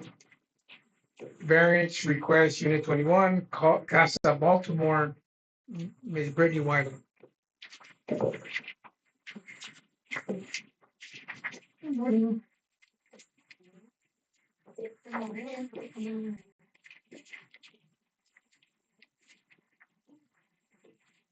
Good morning, Board of Directors. We are here today as a result of an alleged CCNR rules and regulations violation report filed by member William F. Hahn against Casa Baltimore LLC, which I'm here representing. To sum up the document briefly for the audience, Mr. Hahn is pointing out that the property located at 30-31 Colony Row is operated as a furnished short-term rental. So we are here today to talk about a variance. Not because the variance is the only course of action, but because the variance is the most expedient and fiscally responsible solution for all parties. But before we get into the details and Q&A, I would like to catch up everyone here today and those watching on a very important matter that we presented to the Architectural Committee and to the Board of Directors in documentation I provided to them. Under Texas law, an HOA that fails to consistently enforce its restrictive covenants or engages in conduct inconsistent with the CCNRs may lose the right to enforce them altogether. This is grounded in the equitable doctrine of abandonment and waiver, which holds that if a homeowners association knowingly allows violations of its covenants, conditions, and restrictions to occur over a significant period without enforcement action, the association may be deemed to have waived its right to enforce those restrictions in the future. Texas courts have affirmed this principle in various rulings. For example, Cali versus Colligan, which confirms that enforcement of deed restrictions can be barred when there is a long-standing pattern of non-enforcement that leads residents to reasonably believe that the restrictions are no longer in effect. More recently, in Sharpstown Civic Association versus Pickett, the court emphasized that an association's failure to enforce similar restrictions against other property owners may constitute a waiver. This doctrine is rooted in the principles of fairness and consistency. If an HOA engages in conduct inconsistent with the CCNRs or overlooks violations for extended periods, we have legal grounds to challenge enforcement efforts as arbitrary, capricious, or inequitable. There is more than enough evidence for the Board of Directors to review regarding the HOA's history of non-enforcement and waiver of short-term rental restriction and single-family use restriction. These include property records, a lack of CCNR violations for previous owners of the subject property, a lack of CCNR violations for other short-term rentals in the same unit, including one that falls within the same block, which also openly advertised on Airbnb, VRBO, and a property-specific website for a period of time within the last 4 years. Furthermore, the two buildings located at 30-30 Colony Road, 30-31 Colony Road, which have been bought and sold together numerous times, are well known locally as the Gray Wolf Lodge or the Lodge, and are known to the public as short-term furnished rentals. Additionally, the buildings closest to Fort Clark Road has never, to my knowledge, been a single-family home, and I was once told it housed multiple doctors who worked across the road at the Fort Clark Hospital, which is now the adult center. Later, under the Brown and Root ownership, the same building was advertised as the Ranger Apartments, which begs the question, is a single-family home typically built with 3 front doors, 3 back doors, and 3 kitchens? And why was this building ever included in the current CCNRs, which are written specifically for single-family homes, when it is clearly a multi-unit property? One could possibly argue it was merely a clerical oversight when Fort Clark Springs converted to an HOA due to the long-standing nature and use of this property as a furnished short-term rental, which has long served the community, housing guests of Fort Clark, friends and family of FCSA members for reunions, birthdays, and holidays, as well as Fort Clark Days volunteers and traveling professionals. Which is why I respectfully ask the FCSA Board of Directors to consider resolving this matter with a documented variance to the property located at 30-31 Colony Road, Brackettville, Texas 78832. This is not setting a precedent. The precedent has already been set when Hattie Burleth, a previous owner of the same property, was issued a variance for the same reason to continue operating 30-30 Colony Road, 31 Colony Road as a furnished short-term rental. So once again, I want to reiterate, a variance is the most expedient and financially conservative resolution to this matter. As always, I remain committed to working cooperatively with FCSA to ensure our community remains a great place to live while upholding both fairness and community standards. And I'm happy to answer any questions the board may have at this time. I do have a lot of questions, but it's not just for you, actually. It's not just for you, Ms. Wiley. So my questions are about process. So we since I've been a MECO director, we have had a variance come through when it was approved. I want to know So I want help with the timeline and how things occurred. So it's my understanding that in July there was a filed complaint from Mr. Hahn to the art committee. Correct. You should have a copy of that in the packet. No, I do. I'm just so then the next step is usually the art committee reviews the complaint. I assume Mr. Some of these questions are going to be for Mr. Gay because he admitted earlier he was here since June, so he should have been a Right. part. Yeah. No, yeah, he's next. He's next. So there was an art committee meeting about this, Yes, it was, yes. and we have minutes from those meetings. I think Matt would have them on file. So And it was, we had to disapprove what she was requesting because it violated the CCRs, which what Mr. Hahn has written is correct. However, what she just said is correct too, as far as the violation for the HOA. This goes back years. I'm not sure exactly when this started, but it's just been a continuation, Well- boom, boom, boom, and this is what we're stuck with I- now. To answer your question, I was present at a meeting and there are minutes where I met with the architectural committee. and but the art committee decided That she needed to request a variance because it violated the CCRs. We couldn't approve it. okay, so then the next step is then how is this relayed to the board? Because I was not informed by the art committee or what happened the last, so the August meeting happened and then September 12th, our dearly departed spitter forwarded an email to me, to the board, I should say, of a previous correspondence with you, Mrs. Wiley, and Mr. Guzman and our GM. But it was just a forwarded email. And since then, nothing has come to the actual board. So are you, just to clarify, are you saying when she forwarded the email to you, she didn't forward the attachments? No, I have the attachments. I'm So, saying, so on that date in September, prior to the September regular meeting, I emailed Mr. Guzman as president who handles the agenda. I also copied I emailed Mrs. Fitter as well, all of the documentation. So there's a variance request form that is attached. Just once Art said, we can't do it, if you want to proceed, you're gonna have to do a variance. So I requested a variance. And so I submitted it and requested to be on the September agenda. yes, actually, the comment isn't directed at you, Mrs. Wiley. You can submit to the president and to the chair of the committee. However, no recommendation or discussion other than a forwarded email from the committee was presented to the board, including from the GM or the So president. in the meeting that I attended with Art, I asked that question. I said, does the architectural committee make recommendations? To which point they kind of discussed it and realized that there is no place on the form for architectural to make a recommendation. However, why we perceive that architectural makes recommendations on these matters is because sometimes when the board sits up here and they're reviewing the documentation, they ask a member of the architectural committee if they have a recommendation, at which point somebody stands up and gives such recommendation, but it is not a recommendation that is formal or written in form. Okay, but the overreaching point is, I'm saying this didn't actually make it to the complete board. The Francis forwarded an email and there was no discussion.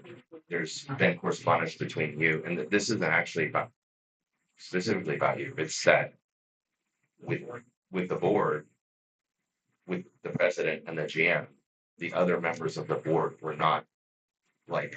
The GM wasn't copied on the original email. Why? So when Francis forwarded it to you, maybe the entire board, was she then copied the GM at that point? Okay, so I'm not sure what argument that we're trying to fine tune here.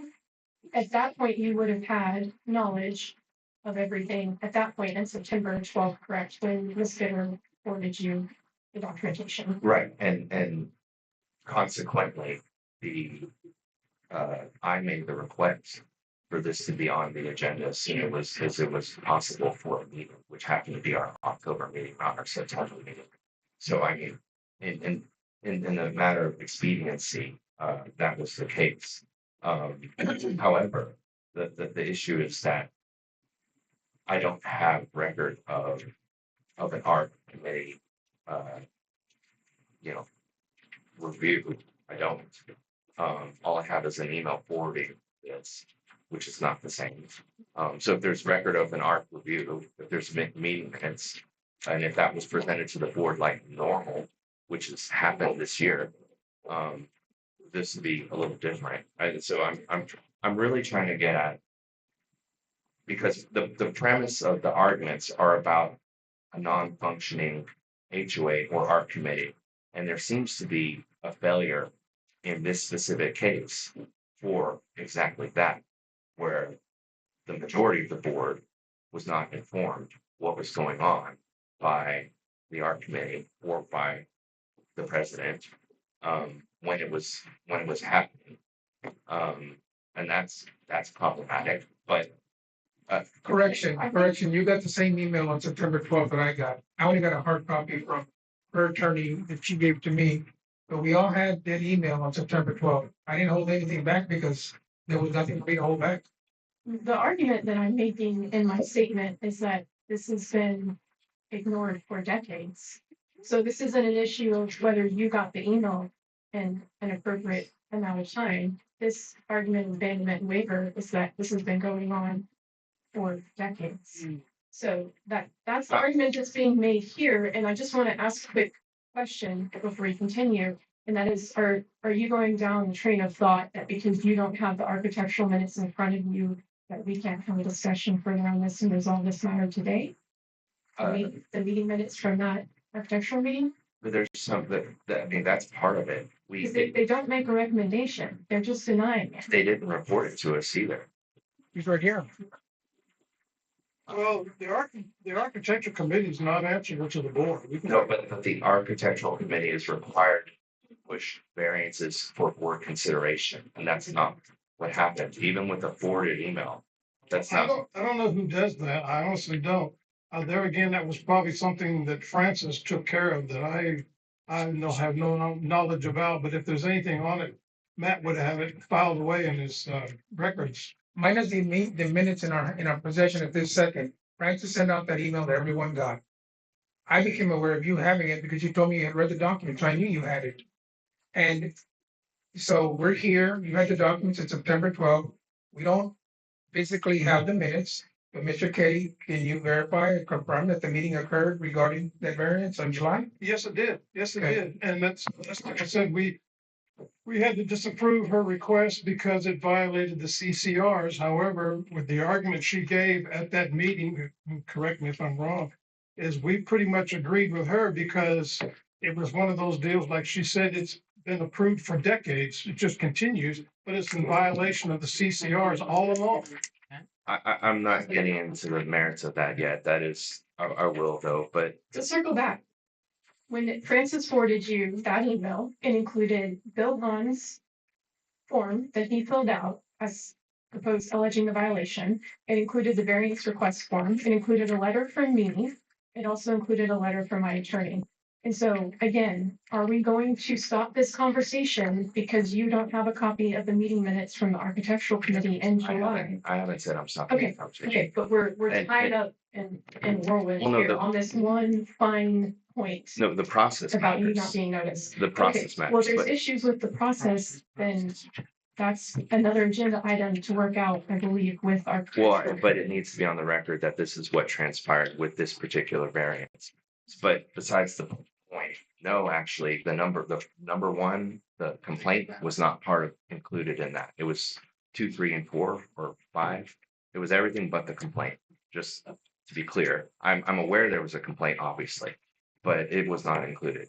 It was included in the email that I submitted, so, and also, so then additionally, then let's back it up. So how many weeks prior to this meeting did you then have all the documentation? Because it was re-forwarded, requested that it be resent and submitted and printed and provided to the board another time, so I'm curious We all about had it on how long September have you 12th. had it prior to this meeting for review? September 12th, I believe. I mean, Correct. around September 12th is when the email was forwarded. But it was just an email forwarded. Mr. Blank. Okay, so the meeting took place. If y'all want to hear the recording of the minutes, I've got the recording of the minutes and everything that was said, word for word. If y'all want to hear that, but I have a question for y'all. And this has been a thing in architecture back and forth about variances. So when a member wants to submit a variance, they can submit that variance themselves. That's right. So I don't know why the misconception here. So she went ahead as far as her property and she submitted a variance to y'all. Y'all have the information, correct? Correct. Okay. That's what she's allowed to do. Now, if you want to go on and you're trying to say there's other stipulations in order to get a variance, in order for you to discuss a variance, that may be totally something that's out of the scope of what you're saying as far as in the policy in the declaration or in the architectural bylaws or whatever. But as far as I know, members have rights to submit the variance directly to the board. That 100%. However, it was not submitted. Not submitted to the board. And so Well, the only way they can do that is by having it be submitted to either the general manager or the secretary, whoever puts that on the agenda. So that agenda item, once you take that and you put it on as an agenda item, I'm assuming that you assume or you're taking responsibility that you have all your information for that variance. All the information was provided at the time we set the agenda. It was here. We had it. Okay. So if there's any other information that you need, no, this is just about process. I'll get into that. There was a breakdown on this one. I'm trying to address that, not. So I have one question. So it's stated that there was a variance from previous owners. Yes. Is there any documentation of said Yeah. variance where written? yes. It's in the file.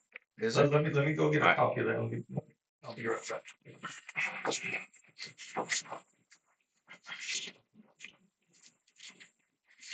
That's not part of a file I received.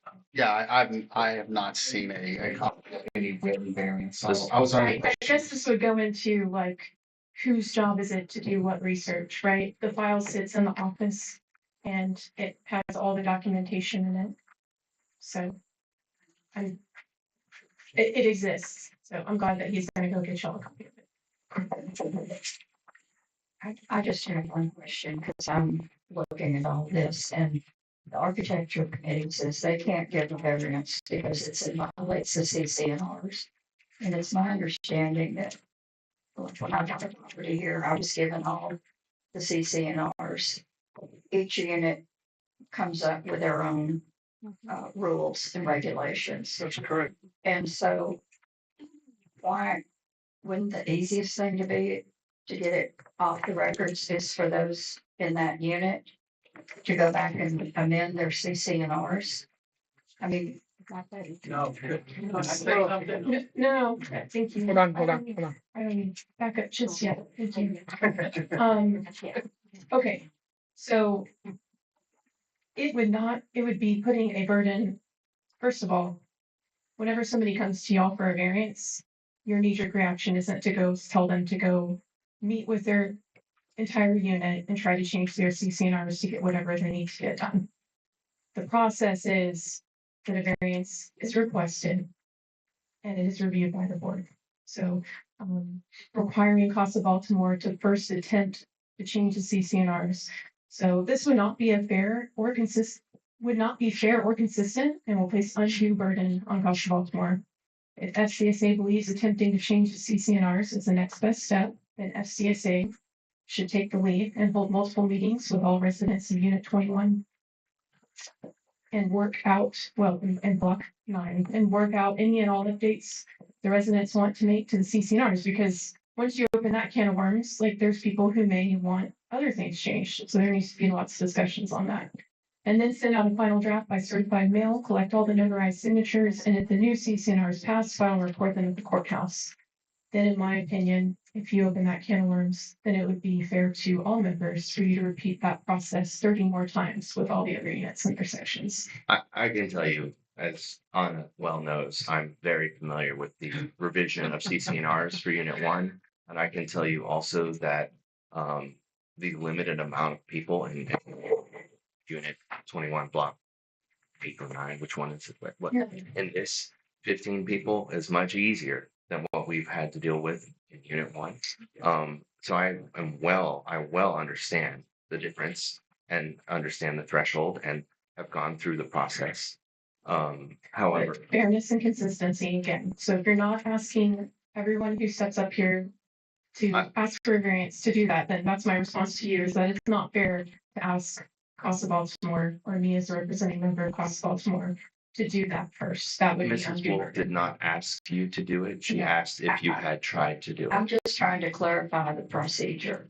Because if people move into a unit and they look at the CCNRs and they know what the rules and regulations are, how are these people gonna feel when their CCNRs are overruled of what they want in their unit by the board? So And you're will running through- this, if this is voted on and to give you a variance, is this just gonna affect your property? Is it gonna, it's still gonna be in the CCRs? Is everybody gonna have to come up here and get a variance? Yes, yes. Unless they change their CCNRs and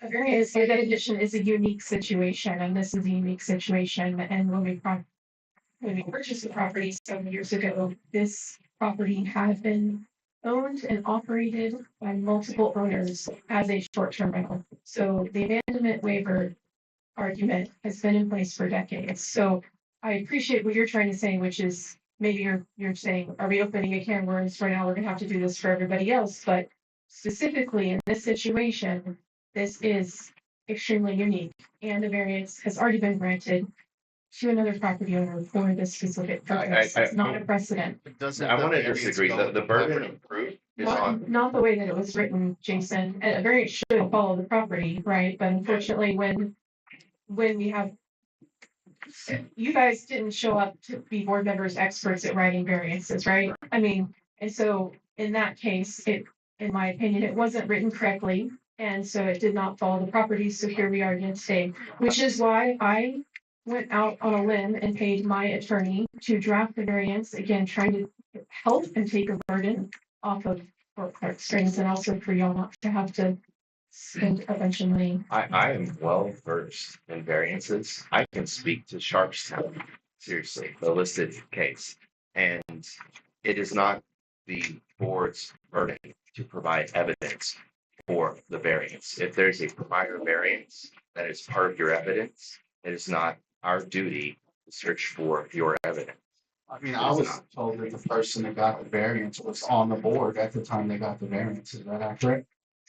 I don't know that. Her name was Hattie Burla. I was also told there was 3 memberships on that property. It was reduced to 2 memberships, which it is now. Is that Am just- I to be punished for prior? No, it's just a statement. It has nothing to do. So again, I don't think that that's. Ms. Wiley, big picture, small picture. The whole issue is short-term rentals. Meaning people go in there for 3 days, 4 days. It's an Airbnb, correct, at this time? Or not a Airbnb? It is a furnished short-term rental. Sometimes people stay longer than a month, sometimes people stay for the weekend. Okay, and so that's the crux of whether or not to approve the variance to allow for short-term rental. That's the main focus here. Okay. If I am familiar with the Great Wolf, not only since you owned it, but prior to you owning it.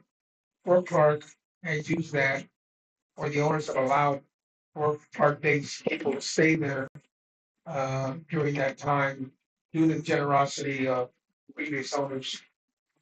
Has that happened as well? Yes, we have hosted Fort Clark Days historians multiple years in a row. I believe that They pay for those people to stay there, is that correct? Yes, and I offered it at a heavily discounted rate as well. And last year, Boston Baltimore was a sponsor at Fort Clark Days as well. So I gave money and I discounted the lodging as well. Since the reported violation, were there any fines or any action taken? No, not presently. And the property is still in use? It is being Open. used how it has been used for 40+ Okay, years. so that hasn't changed currently, regardless of the case, nothing has changed for you regarding No. the property, okay?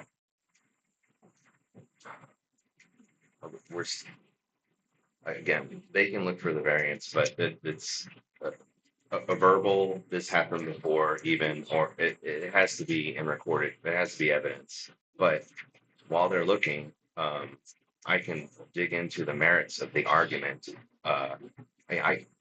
Again, having dealt with many HOAs, many variances, it's part of my regular work. All over the state and other states, it happens all the time. In scenarios like Sharpstown, where, or again, other HOAs where HOAs can collapse, they can be entirely defunct, they can have gone bankrupt and are rebuilding and not able to enforce their rules. But we know that they'll be active upon this date. These kind of scenarios happen on the regular. And so these arguments are not for a way to, I mean, I've told clients, I'm like, hey, get your permit in right now while the HOA isn't functional so you can build the building the way you want to, without being controlled over it. But when it's functioning and technically we are, though I identified some issues with the function currently for how this got to the board, and we don't have the information, or the complete version of the information. The law isn't designed to skirt around an HOA. It's designed to help people in a scenario where they're trying to do the right thing, follow the rules, get a response, and they just don't get responses because the HOA is effectively dead, in which case they're allowed to proceed forward. It is not, they're not a scenario of there is an active art committee, there's an active board that decides variances. It's not designed to take down CC&Rs, just because for whatever reason. Furthermore, in our declarations, also there is a line about I could find it, but a line about just because things have been missed doesn't mean they're not, incorrect. And the same applies for violations. And I could talk to violations that have not been seen by whatever various architectural committee are not grandfathered in necessarily. Without evidence of a variance that this has been approved, there's no proof that there were variances. So it is a one-off, but the argument again is not, it's not about well, this wasn't informed last year, so we're doing it. It's about defunct. It's not just last year, to your point. I mean, well, we all know for decades how long. And to your point about an HOA that's collapsed and saying, well, we don't have the support to properly run an architectural committee. Your architectural committee is completely run by volunteers and they consistently beg for more volunteers. So, I mean, the argument could be made that there hasn't been enough support over the years to find all of the issues and regulate them appropriately. True, but variances, granting of variances since 2017 has explicitly been a board-only action. You found it. All right. There's a variance. Does anybody else have any questions? Thank you. Well, parents reading the variance. I just wanted to be, again, clear. The variance is for a short-term rental. Yes. So. And recently there was other homes or a home Yes. in County Road that ran an Airbnb. Yes. Okay. I don't know. So that brings in the fairness. And those people also try to change the CC&Rs, is that right or wrong? Not since I owned the property, because we would all be on the same block, so I was never notified that they tried to change the CCNRs. We would have known about it. No one tried to get enough people to change them in the past. Okay.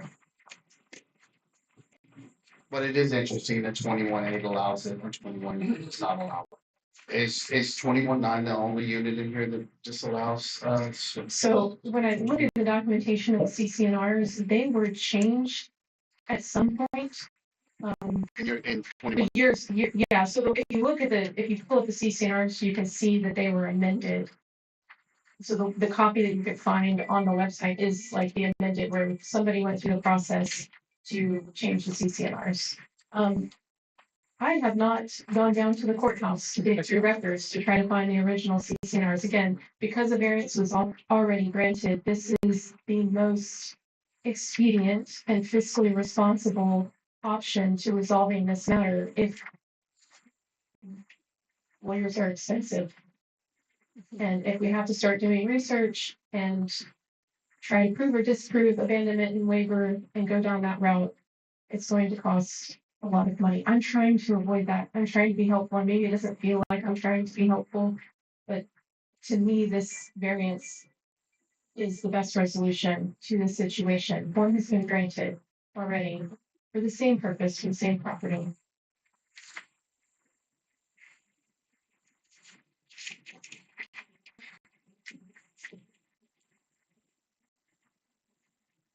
I would, okay, that is a good piece of paper for your argument, in which case that you don't have to ask for a variance because one has been granted. Variances are not granted to people, they're granted to properties. I know, but do you read the way it was written? So I would, because of who I am, I would love to have this done correctly. Again, that's why I have my attorney draft a copy of the variance, because to me, that one goes based on opinion. Like you have the knowledge and the opinion to say, you have the experience that variances do follow properties, they don't follow people, right? But not everybody has that. So I would like to resolve this matter with a proper variance that follows the property and have it done, signed, sealed, delivered. And that way, when there's a new board in another year, and maybe somebody else forgets that this ever happened and they file a complaint, that I'm not here again having to do the same song and dance to try to argue a point and resolve this matter. I understand. Again, with that document, I might prefer a different route. That's less work than that.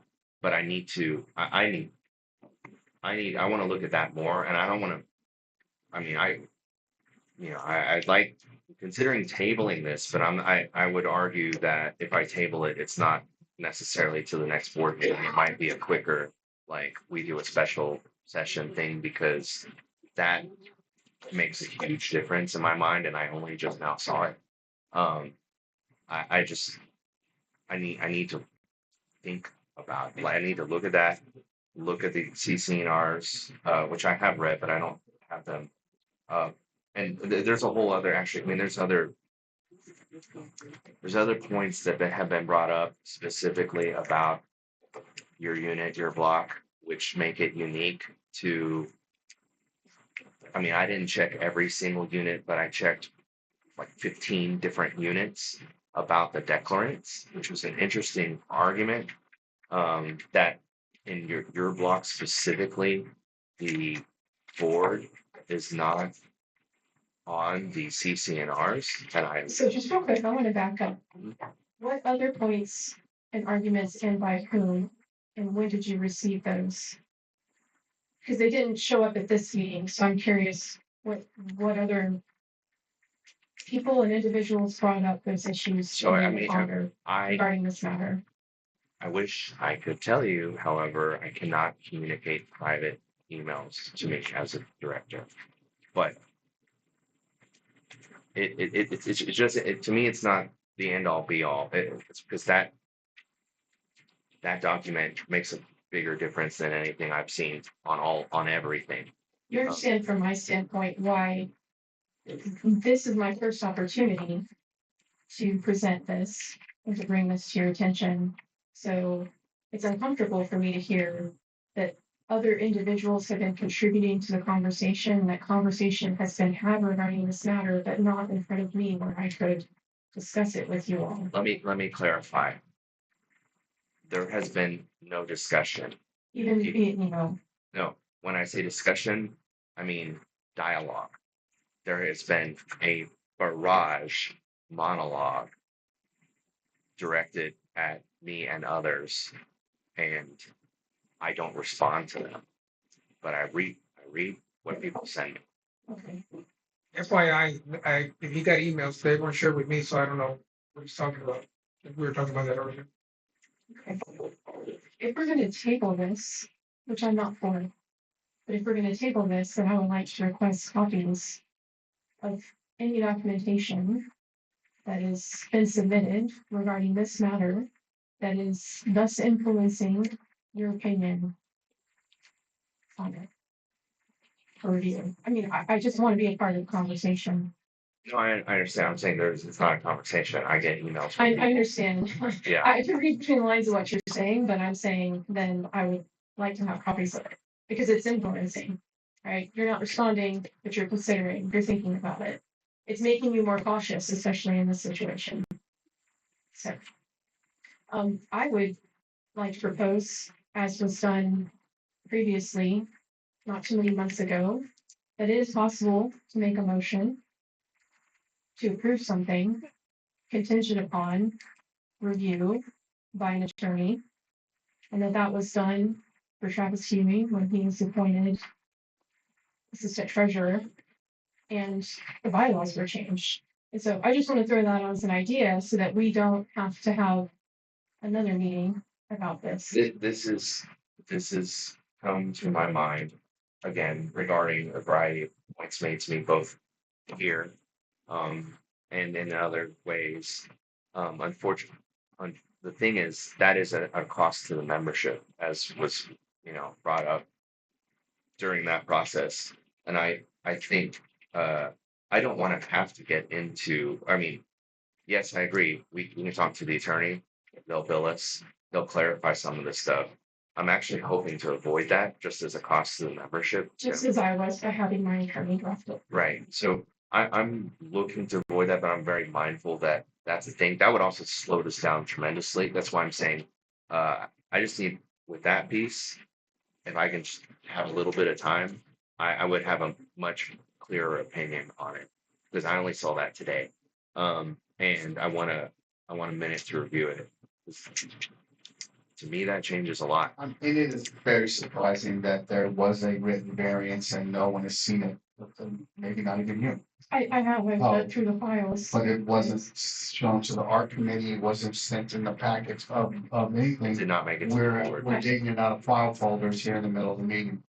So I don't know. It was knowledge from the architecture committee about the previous variance, correct? I brought it to their attention. Yeah, they knew about it in July. And Francis mentioned it also, she knew about it. A mention is not the same as the document being sent to the board. Oh, no, I know, but I'm just saying it was mentioned in our meeting that Francis was aware that there was a variation before prior So to. she may have looked at the file and saw it. She may have, Yeah. I don't know. Okay, but again, We this have is it a now. process problem because that document should have come to us. And this meeting may have taken way less time. I know you and I have been doing all the talking. Jason, is there any questions that you have for me in order to make a ma'am. decision? Gemma? Is there any You questions? clarified exactly what you want to do. You clarified for my curiosity exactly what you want to do for the property. I've lived here for 20 years. And I have, and anybody who's lived at least 10 years will know that that's how the property has run for a very long time. And I knew Hattie Burleth. I knew Hattie Burleth. And that was her moneymaker. That place was her moneymaker because she had all her hunters in there every hunting season. So I'm very clear that's been the history of that property. This is not relevant to the argument, but I do want to share this with the community. And that is basically the argument here is minimum 12-month leases, so full-time tenants in a multi-unit property, and then there's a secondary home. They both sit multiple multiple dues are paid, multiple residences are paid. So 12 months versus short term. And unfortunately for me, it has not been moneymaker. Occupancy rate for short term rentals sits around 30%. We don't have a spring. I have no business in the summer. It very little. So let's think about that from a standpoint of how it affects my neighbors. If I had to again, for the multi-unit property, being that it's like more like apartments, right? I'm gonna have to offer 12-month leases at a very low rental rate. They're gonna be there full time, probably make a lot more noise. I'm probably gonna have to let people have pets, which I don't allow in short-term rentals. And so compared to short-term rentals, where 30% occupancy rate, there is a designated back parking area, so I'm not clogging Colony Row with guests. There is a full pad in the back that takes up all of the backyard space for people to park behind the house. No pets, no smoking. I have requirements for all guests to follow Fort Clark rules, quiet hours included. And there's star ratings too when you're using the website that you mentioned, Airbnb, these types of websites. There are star ratings, so we're both held accountable. The experience that I'm offering the guests, and additionally, all the guests here for the property.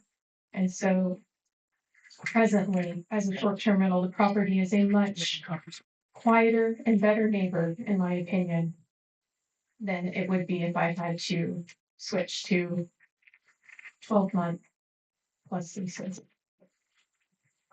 I mean, I suspect there's support in your unit even for this. I mean, that's the whole CCNR conversation, but the variance would kind of overrule it, except the variance is property specific.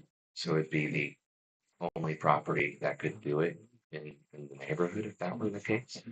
Is my understanding. Unless somebody else wanted to apply for a variance or change, then, go through the process of holding the meetings to change the CCNR as a chair and Right. point it out. And if I had the variance in front of me right now, which they're making copies of, I'm actually prepared to make a decision. Have the CCNRs up. I just, like I said, I need a minute to review it. Okay.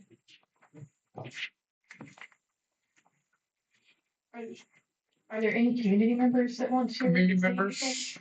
Okay, can you come on, Mrs. Metcalf? Go ahead. All right, Dave Palmer, longtime Fort member, neighbor, very familiar with the property, happy to have it in the neighborhood. There's other short-term rentals, as far as I know, right in the same neighborhood. Like we all know, there's whatever, the CCNRs were changed or however, Annabelle did it. So whatever, that property that we're talking about, that you guys are considering this variance for, is integral part of this place. And it's been here for as long as I can remember. And you're well aware of that, Memo, and everybody else, you guys know. I would have to agree with the argument.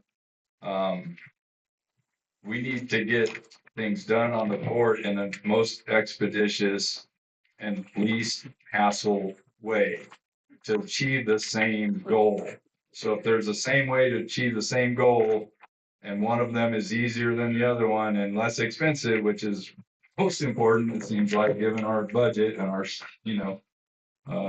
bottom line around here. As a neighbor and as a Fort Clark member and as, knowledgeable about the history, I would be encouraging the board to just do it. Thank you. Thank you, Do the Mr. Palmer. variance. Thank you, Mr. Palmer. We let Jen go first. Oh, I'm sorry, I didn't see Jan. Come on down, Ms. Metcalf.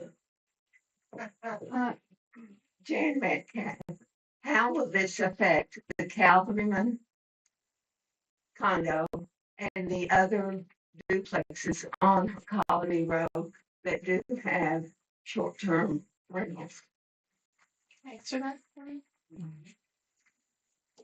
Separate So TCNRs? unit 21 is, if you go on the website, you can check it out yourself. So most units, except for unit 21, you click on the link and you have your CCNRs for the entirety of your unit. With unit 21, it is broken down by multiple blocks. So on this particular block, this is the only multi-unit, so I don't believe it would affect any other multi-unit properties. Ms. Sandy, Your screen is tilted. We can all adjust. there we go. Oh, you're not Grab it. taking pictures, are you? That's better. Okay, I've been here 15 years. I was also 6 of them on the board. Bless you. We all knew about the variance for Wolf Lodge. It was nothing new. If, I'm considering also the source of the complaint. And I think that's important to start with. But anyway, there's a long history of it. When I first got on the board, I went through all this stuff just to learn about what's here and who's doing what. I knew Hattie as well. And there's a long history of this being used short term. It's been used for weddings and anniversary parties, for graduation parties, for Fort Clark days, for Seminole days, for all of the events that come here. We are not talking about anything new. We have been giving variances for years. It was written into our governing documents because it was strongly recommended by the state that it become part of our document. And as far as your comments about the CCNRs, boards have tried for decades to get these CCNRs updated because some of them are so out of date as far as construction materials and so forth. It's almost impossible to get members of that unit, owners of the unit, to get together because they don't care. And your only job, as far as I can see it here, is the variance has been requested. If it's a benefit of the fort and the benefit of the homeowner, then it should be allowed. If it isn't, then it shouldn't. But the fact that this isn't any different from any other variance that people ask about. Some want sheds, some want driveways, some want carports. It's an everyday thing, and I'm not quite sure why this particular variance is any different than any of the other variances that have been presented. thank you, Ms. Sandy. So I just want to make one point. It is slightly different because in all the instances that you typically receive variances, they are new requests. This is not a new request. This has been happening for decades. And I'm not trying to beat a dead horse, but a variance is already granted. It's been going on. There's a list of individuals in leadership positions who have knowledge of it happening and who do not raise the red flag. And so that I would say that is a key point, but that key point only makes my case even further. well, so and further reviewing the variant, there is an expiration date on that exception of 2013, but your argument still holds that variances have been granted in the past for this, and it has been known and approved and accepted. This one, though, I mean, it's not just have an expiration date. It also says the owners got together and agreed to do it. No one had any objections. I mean, this is a really strange way Again, to it's do not it. written by a lawyer, right? Yeah, it's a really strange way to do a variance. Can I add some clarification to this? Up until the last several years, the variances weren't done publicly like we've been doing them now consistently almost for 5 years. Prior to that, they'd go into executive session and come back and make a decision. And someone said, hey, why aren't we doing these things public so that the neighbors would be aware of it? That's why they're public now. So if any other, Mr. Palmer's here representing the public or his community. And Earlier I here, would meeting say- 21, that's my point. Yes, but It's I would public. even, yes, and I would even say uniquely in this situation, the way that variances have been denoted on prior agendas are the block, the lot, unit. This is the first time that I've seen somebody's personal information be put on an agenda. So I'm not saying that that's wrong, But I would say it's even far more notice in this situation because that's not standard operating procedures. Mea culpa, that was me. I'm And I okay. regret that. I'm not, I'm just pointing it out as to your point. Yes. It has been even further notice. I made a point not to include your personal He's information. correct. And someone added it. I won't point fingers. So I still, again, because it's, yeah, I'm inclined actually to be for it, given this, even with the expiration date, which is odd. But I do think it actually warrants, because of legal implication. I do think it warrants at least a question to our attorney. But you're also not being prevented from using it currently, so it's not interfering. There's no. I would say Right. no, it's not. And I would again just encourage you, if you have to ask the question to a lawyer, then if the inclination is to make a motion to approve, then make it approved contingent upon lawyer's review, just Right. like it was done. Right. I'm inclined to do that. That's what I'm trying to say. So Aaron, my only concern is, the last time we did this, it cost the membership $1,900. no, That's not related. that was It cost $1,900. That's not related. That is something totally different. She brought up the assistant treasurer, and that was in fact requested by other board members that we Correct. get from the attorney, not because of anyone else. So And he wants to request it. Don't bring in golf course contracts into this discussion because that's absolutely nothing to do with this. golf course contract? Oh, no, that was contract. It costs $300. It cost $300. That's what it cost us. I'm correct. I am wrong. It wasn't $1,900. It was $350. $300. $300? Okay. It cost $300. So Potentially, yes. if we need to spend it, so the effort to carefully craft the question, I think it's appropriate to share with y'all. So I think that's fair. But I'm inclined to ask. I want to ask the question because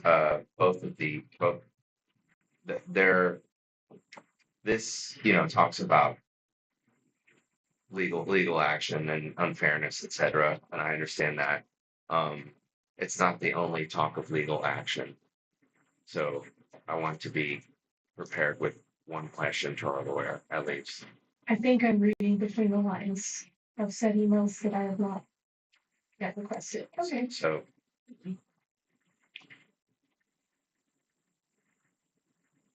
Well,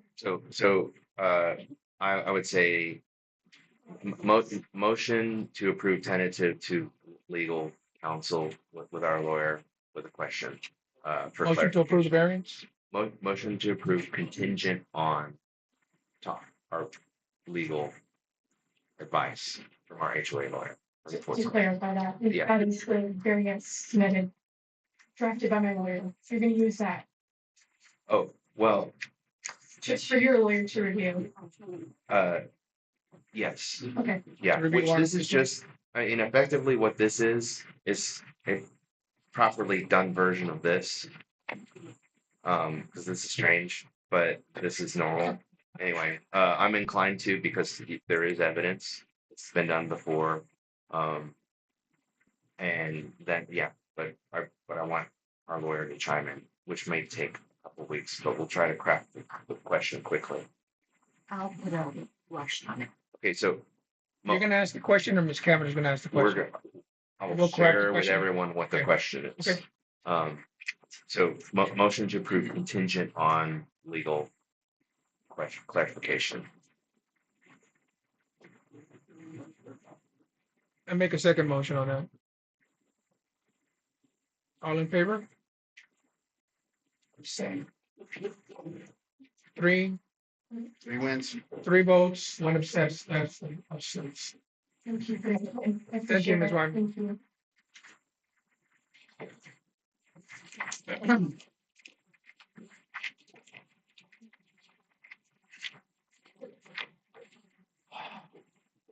All right. Next item, architectural committee status. We mentioned a little bit about it. We're short people. We're requesting volunteers. State law has changed. We have to give a little bit more notice for requesting for volunteers. Anything else we need to mention? I know we have one potential volunteer here, Mr. Valdez, correct? Is there that second volunteer potential person? We're not gonna swear you in today, but is that second person here? Mrs. Charlo said that if she didn't need to be here, she needs to go home. Okay. But Mrs. Charlo, Linda Charlo is another. Okay, thank you very much, Ms. Karen. Any other questions regarding architectural status? I don't know if I should mention this, but she has a request. And because we don't have a committee, it would go to the board, so do we discuss it and open or? Yes. Yes. She has a. This is the one that was delayed, and we were hoping to do this with the board on Tuesday. I'm willing to meet with them on Tuesday. It's not a request from the candidate, it's a request from the person. Yeah. Yeah, that's it. It's, there's no variance requested, it's just to do the carport. Sharon, are you and Jason available on Tuesday to be available to review it? Or y'all want to review it in executive session? I don't know what we're gonna cover in executive session, or we have an actual meeting on Tuesday. Let's discuss it later. This is already dragging out. Where are we on? We're on CAD property. Hold on, yes, sir. Okay, is that it for right now? Yes, Mr. Valdez. I have a question. Can you come on down? Swearing in. I was notified late last night that there will be no swearing in today. I haven't read the state law that was passed on September 1st. My question is, the notification that you have to send out, it has to be, 10 days before you actually swear somebody in? It states that you have to conspicuously post it anywhere on the common property or on the website and do an email. Or your other option is to send out a physical letter to everyone and then you only have to do one thing. And because we didn't post it on our website, we didn't post it on the marquee, we didn't put it anywhere, we have to do, so we've already done so. That starts a 10-day clock to when we can make the appointment. I think it's very reasonable that more membership have a chance to put their name in the hat, and we actually don't have enough people now. Did we have sent out several dispatches and? Yeah, that doesn't count. Does it not enough? No. I mean, it just took I'm just effect asking. September the 1st, 2025. It's a very new law. And it puts it in line with a lot of other requirements of 209 that you have to send out a physical letter or post it conspicuously and do an email. So email's not, enough alone. Well, being the fact that in so many prior years, it's been hard to get an architectural committee, more than 3 to 4 people. My point is, like, again, I didn't read the law. In the state, you cannot swear somebody in. I mean, there's gonna be opportunity for other people not want to sign. Yes, but the reality is that state law supersedes all of our documents, our declaration, our bylaws, any rules that we make, state law is above that. So in this case, we can't do anything other than wait 10 days and then people longer. So it does state that you cannot swear anybody in until you. No, you can't. Notify appoint 10 anyone. days. No, I'm sorry. no, you cannot. Okay. You can't appoint anyone. Okay. So what we law can't is it? swear. It's in Prop Code 209. Okay, 209. So I don't know the exact section off the top of my head, but it was added in September 1st, 2025. It went into effect. Okay, So. all right, thank you. Thank you. Yes, sir. ¿Tenía una pregunta? Sí. ¿Quiere decir en inglés o español? Español. Okay, I'll interpret for him. Okay. Quería saber la razón por qué cerraron este camino en la unidad 14, ya que la gente está preguntando por qué lo cerraron. Y quería saber si lo podían abrir, porque nadie me preguntan a mí. Y yo les digo que pues, es la razón que. This gentleman, I guess it's sort of related to architectural. The road between Unit 14 and Fort Clark Road was blocked off, it appears, by Fort Clark Straits. We're talking about the dirt road that Yes. starts in that. Yes, I'm against that being blocked. You should be able to take your golf cart through there if you want to. That's ridiculous. Está contra eso también. Okay. Okay, Is so that right what now, we're that's, talking about? hold on, yeah, that's his question, I'm gonna respond to him in Spanish and then respond back in English. Ya le avisamos a Miss Cameron, ella va a checar por qué lo cerraron, porque ella no la avisaron a ella. Miss Cameron was not aware of it because she's been out of town, and this just happened yesterday, and she's gonna look into it and hopefully resolve. it look like? Yeah, it was blocked before, I believe, because the residents complained about ATVs being driven in there. Correct. But I think it's reasonable. I drove through there all the time, like, it's reasonable. But here's the deal, Yours said there yours is a V in there. What? There is a V. Okay, so that didn't used to be, I'm sorry, that didn't used to be one that you used. People made it because they wanted to put their ATVs. Correct, and it's been there for 20 years. Exactly, not that particular Oh, one. the one you saw, but That I've been able to drive through that. for Okay, 50, well, there's 20. one right next to it, so you don't need to have two. There's no way, it's blocked. You And I'm- can't get 1 inch through there. Completely blocked. And I'm on the assumption that it was bothering a neighbor because traffic was going through there on an unofficial road. So I don't know what the complaint is. I don't know why it was blocked. If So that's- look into it. Okay, if that's the one that Philip put in, there's two ways to get out. They're right next to each other, but I'll look into it. Ella lo va a checar, ¿ok? Pero si alguien se quejó, ellos también tienen derecho. So, pero deja que ella investiga. La única persona que es que sabemos que se queja, Ya, ¿puedo decir el nombre? no, mejor Ok. no. Pero yo sé que estás hablando. Ya sé, ok. No, we talk about. Yeah. El saber conocer. Tienes que cambiar los But my idea is if we can allow it, then put some poles like we have to get into the trails that are only wide enough for golf cart and potentially. Prepárala mejor, es lo que está diciendo. Si la preparamos, la mejor lo podemos hacer. Sí, sí. Enough of the book. We might be able to fix it to make it nice for golf carts, so it's not. But then the issue is, la problema is, the issue is the other member that's affected by it. So, can you look into it, please? I will look Okay. into it. Él lo va a investigar. Okay? Gracias. Thank you. That's I Yes, have a question. yes, Ms. Sepson. All these man-made new trails, are you taking away our green space that we're supposed to maintain? We're supposed to have so many acres of green space, Correct. and we're making roads. Does that still keep it We're not- green space? what we need.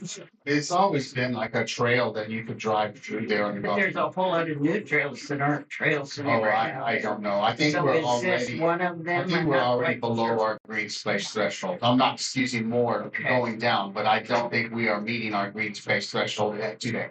Okay, well, I hope so, because I see a lot of new ones popping up, because Like where? two of them, I'd have to go drive around and get them to you. You wanna go someday? I will go with you, sure. And we'll have to find out, because I'm getting tired of new little trails, because people are too lazy to follow the roads, or they don't like the roads because there's potholes.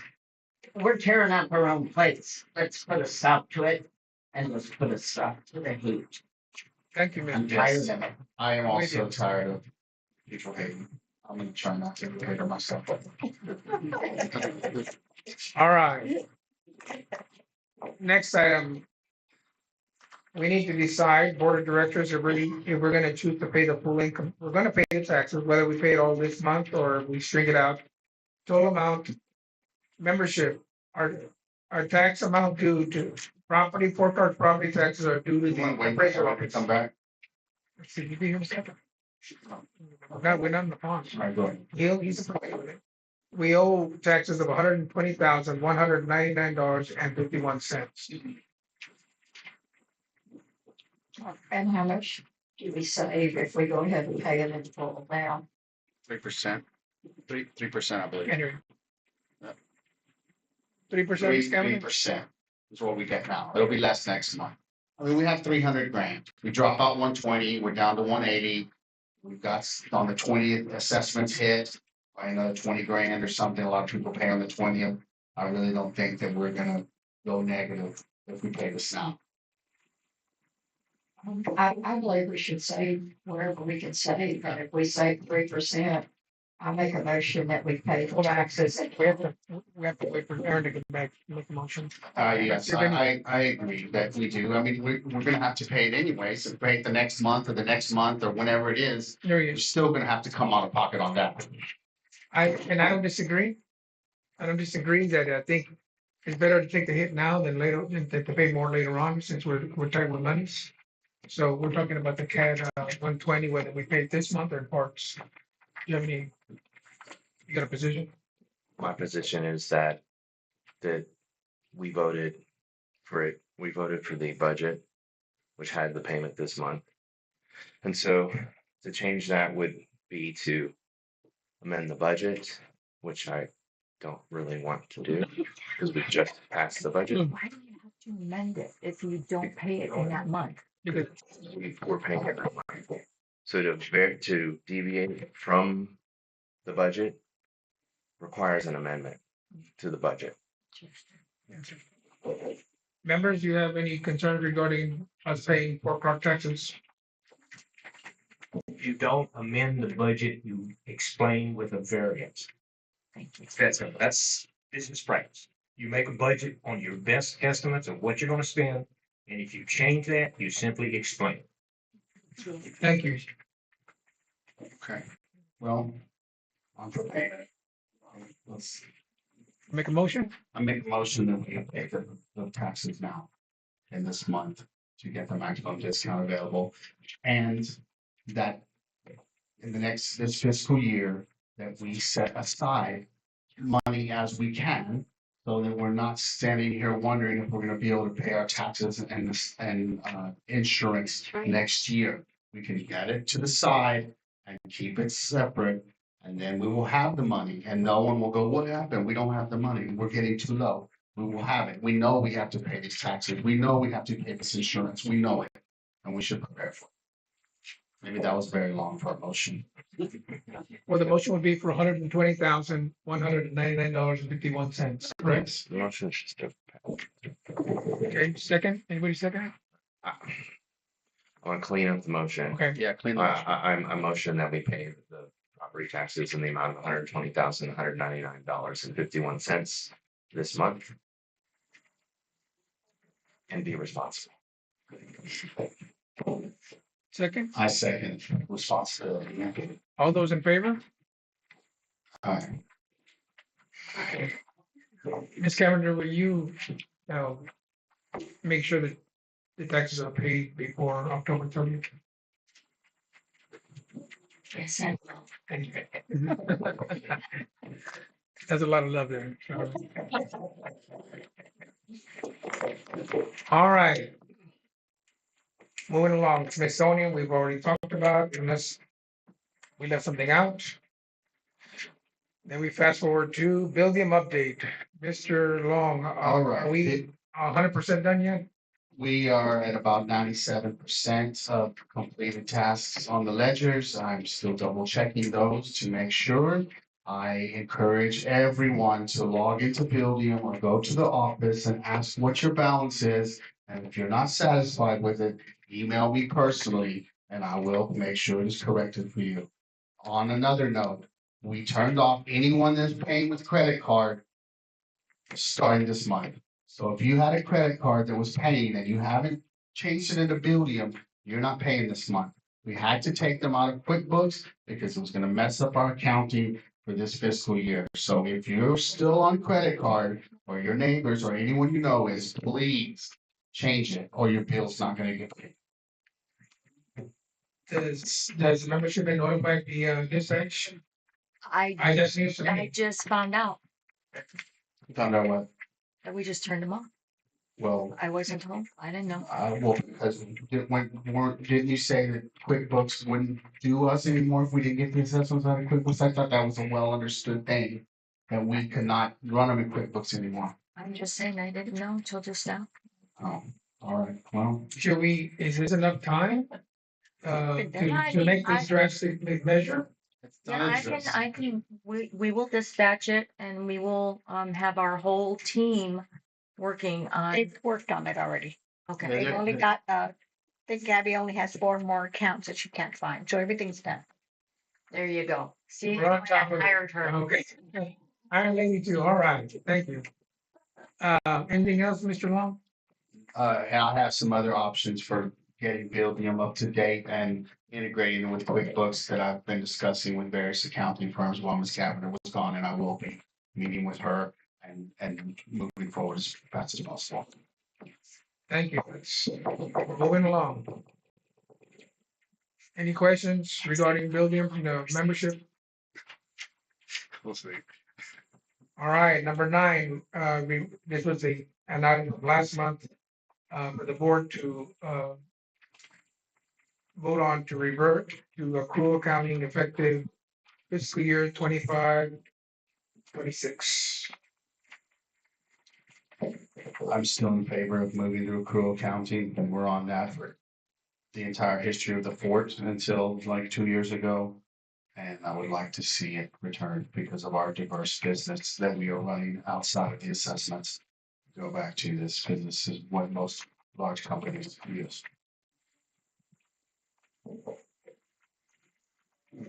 Was that a motion? Well, we have an, We're gonna discuss. you got anything to say before we vote? No, I believe it needs to happen because what happens when we do our audit, the audit has to be in accrual. If we have it in QuickBooks, all you have to do is put it in an accrual, and if you want to run a profit and loss or whatever in cash, there's drop down menus. You just switch back and forth in QuickBooks. And what happens is it costs us more on the audit because the auditor has to go in there and everything that isn't, he has to go in and reorganize it to be able to do the audit and accrual. So I agree that it has to be done. It's been done that way, I think, from the beginning of the fort until a few years ago.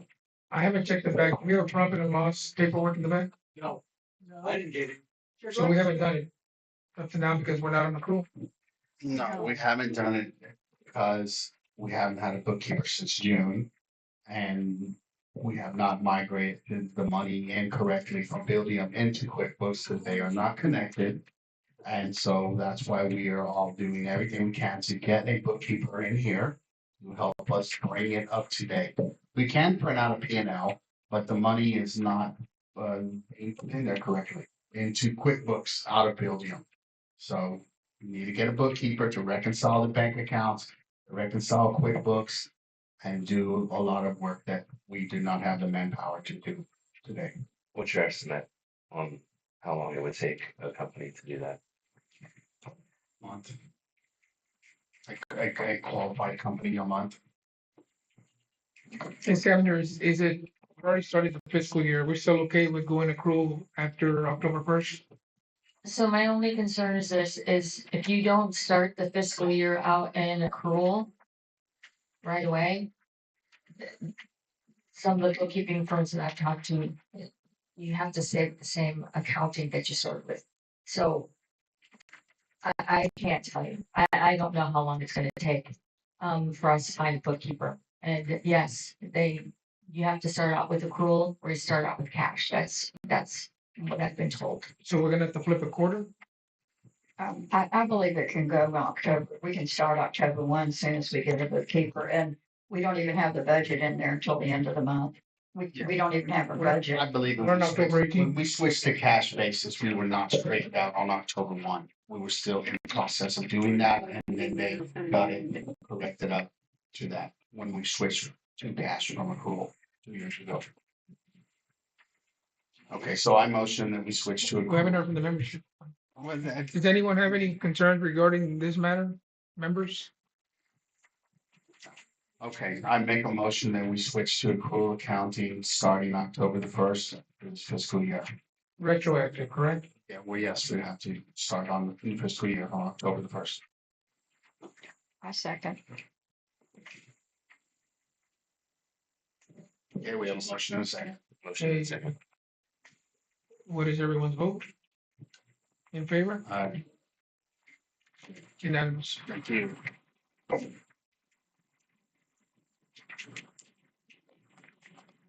Financial control resolution.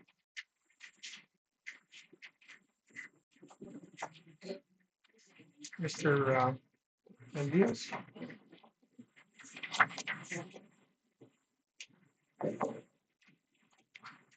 The only thing that has changed from this resolution to the previous version, is one, there's a little bit of understanding here that this is not preventing, the GM from signing checks. It's not what it's about at all. It's about adding a director signature.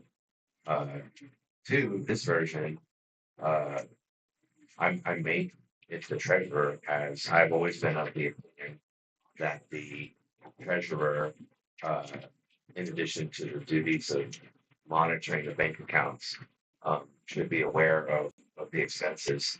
Now, to be clear though, that requirement necessitates a digital version of it. And this is as opposed to just it being two different directors. And to me, that's a little more controversial than the previous version. So I'm open to hear about it. Yes, so since I'm the person you're asking to sign more things, do I want more responsibility? Not really. Will I do it? Yes, I would do it if the majority of the board wants it that way. But as you said, there has to be a DocuSign or electronic way for directors to approve it. And it's not just because of that reason. All directors should be able to approve checks. When we have two out of 5 directors that are never in town because they don't reside in here, I personally don't plan on being here that much in the future, except for meetings. If things go my way and I get building finished, which I will. And at any rate, so it would be better if all 5 directors had a chance to see things that were being approved and any of them can approve them or comment on said options. I want to also point, I mean, maybe I should reread it just so it's fresh in everyone's mind, because this is not every check here we're talking about. It's the threshold. It's not daily operations below the threshold. It's just a threshold, and it's because we're tight on money, and we have to just be ever watchful. And it's also responsibility going to the board. So I can read this again if it's desired. Before you read it, I guess the only problem right now, the only couple of issues is the signature of the treasurer, which is fine, but it's not fine. It should just be 2 directors because the treasurer may not be available. And Jason may go to heaven tomorrow, you know? We're not gonna have a treasurer. Adam. So maybe two directors and It's gone. Oh, it was this. this, Sorry. the other issue is, right now she's capped at $2,500. But we're gonna cap her at $1,000. We already have that in place for 2,500, so that's a little confusing to me. I have no problem with electronic signature. I have no problem with having all directors getting. This is not related to the cap.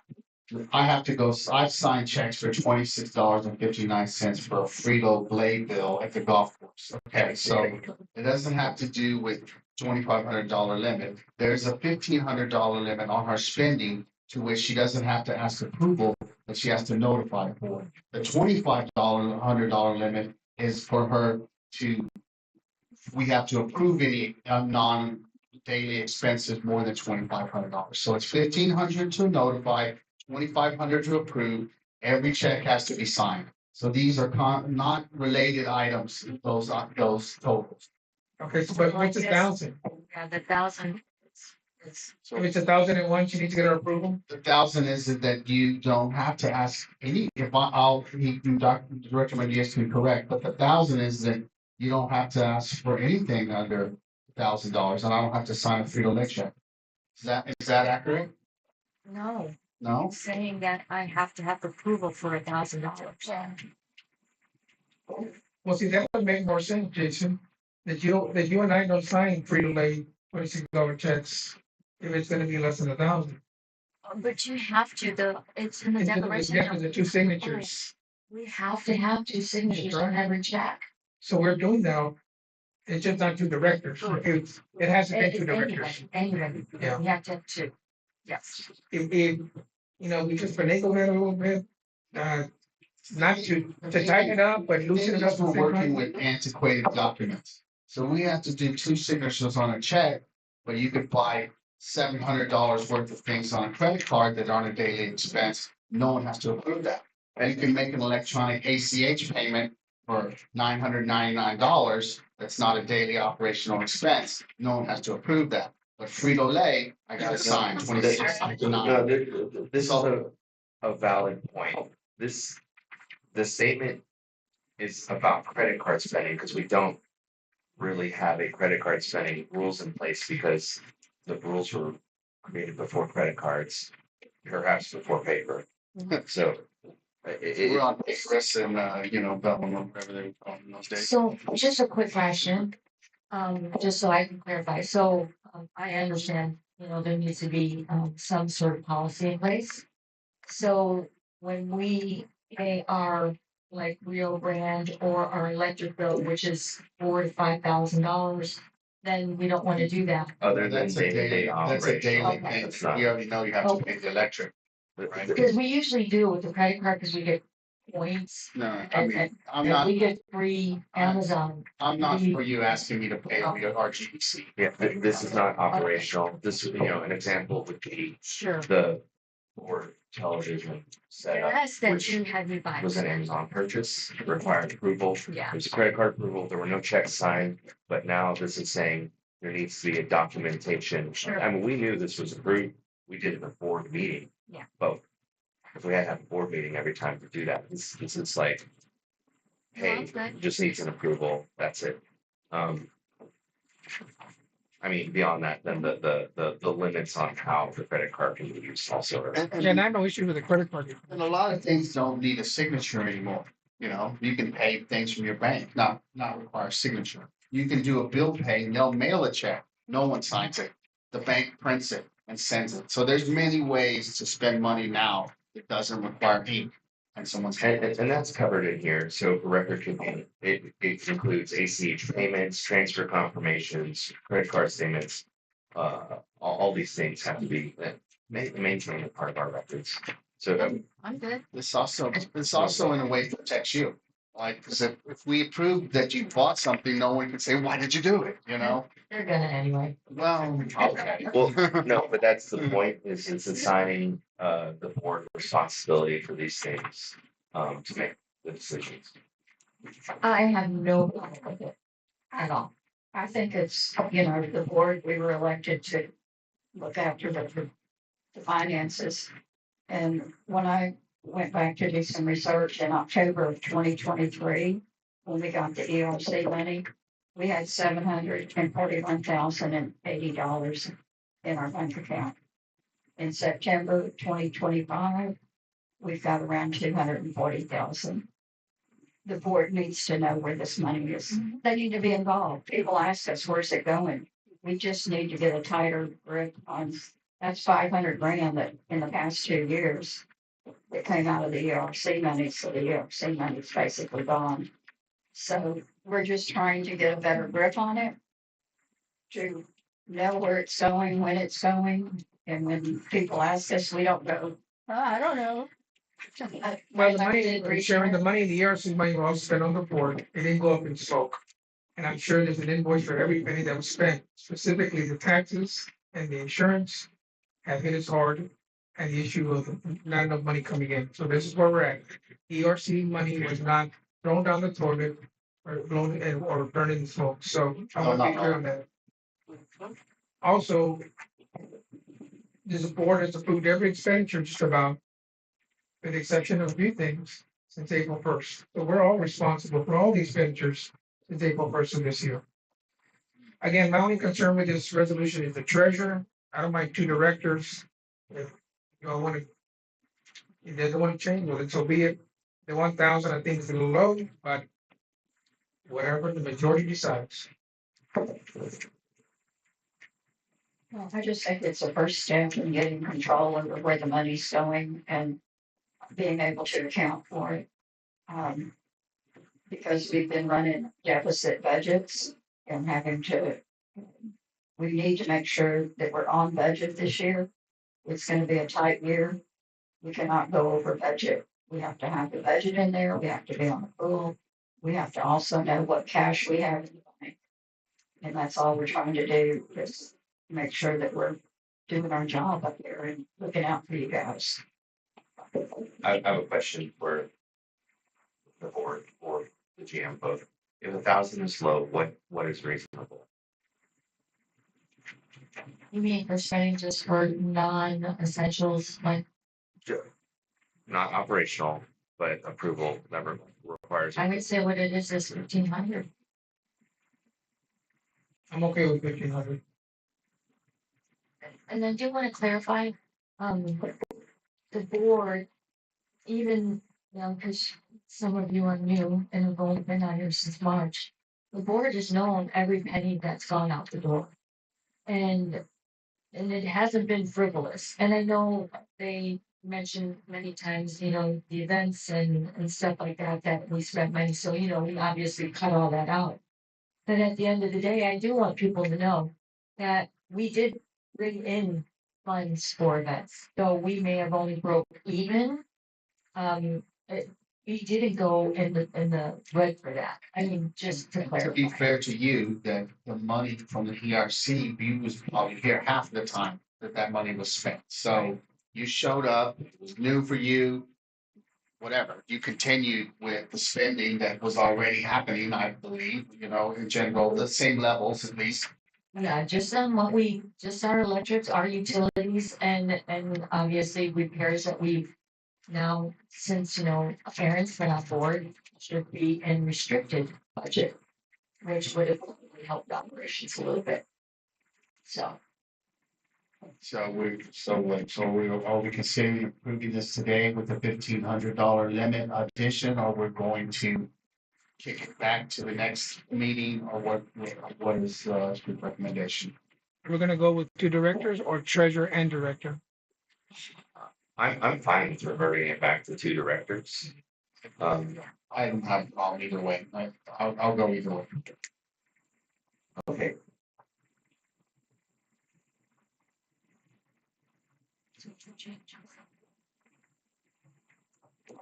Somebody want to give us a clean motion? Well, and is there a timetable does for her to anyone, does anyone have any comments on this? does Ms. Scavener have a timetable for electronic signature or? I'll have to get with you. Yeah, I'll help you to find what will work well with that. I Okay. mean, it may not even be a signature. It may be we sign up for Just a DocuSign or something DocuSign. there. And then you present us with an invoice and an explanation, and then 2 of us digitally sign that. And then you have the documentation. After you I think that's fine. I think It that's will great. be, to me, it'll be much more streamlined. Instead of me walking into here, giving a stack of checks and I just go, yeah, it looks okay. Yeah, okay. If you present it to me and I'm sitting in front of my computer, I can actually look at QuickBooks. I can think about it. I can do some research on it, maybe make a recommendation, whatever it happens. And then it'll be easier. And then all 5 directors will be able to contribute to this this approval process, not just the 2 that live here. Three that live here. I agree. Hopefully soon to be 2, hopefully not. I want to read the revised, it's just 2 words. All single expenditures in the amount greater than $1,500 shall require the approval of the signature of 2 duly elected officers of the board of directors. Any single total purchase over $2,500 other than day-to-day operational supplies requires a vote of the board of directors for Article 7, Section 1A of bylaws. Yeah. Just one more thing I want to add. If you send us the information, the directors, and I sign it within, let's say, 3 hours. You send it at noon, I send it by 3 o'clock. And it doesn't get signed. And something needs to be signed. I mean, the whole point is this thing can't be held up because there's 1,001 questions regarding an invoice. Now, we all have a right to ask the question, but my concern is if Aaron is bothered by something, is he gonna hold it up for 3 days? I will make That's sure right. that they Can't hold it for don't. 3 days, because I could jump in, or Sharon could jump Right, in. It so- would have to be 3 So then- people don't want it to happen. Actually, 4 people on the board would have to not want it to happen for it to not happen. So 2 people. That's all my could- concern. So let me, 4 would have to say no. in the event that we have a DocuSign document, which I use all the time, the GM could send out the DocuSign to all directors. And if 2 signatures are received out of the 5, that's it. That's it. So there's a pretty high chance that. And if I, like, let's say you and Jason sign, I'm just getting hypothetical, you and Jason sign it, and then I saw it later, well, it's already approved, but I'm now questioning her, why did you do this, why did you do that, and she just says two people signed it. You It's can the end of it. question now. Oh, More than two.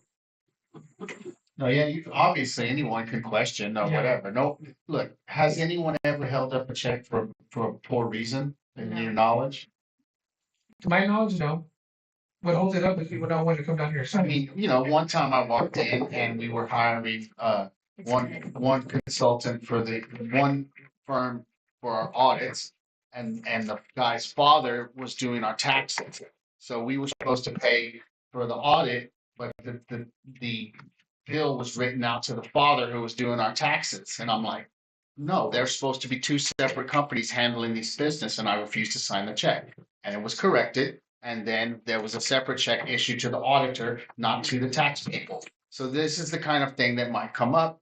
Not, oh, I don't think we need Frito-Lay or something, I know I keep bringing up Frito-Lay. yeah, But that, because that check really burned me. I'm like, I came down there. okay, I'm good. I motion to pass the financial controls resolution F3 with amendments as previously stated, to the limit and to the treasurer, switching it to 1,500 and two directors. So I motion to pass this resolution with stated amendments. Okay, I second. all those in favor? Aye. Unanimous vote?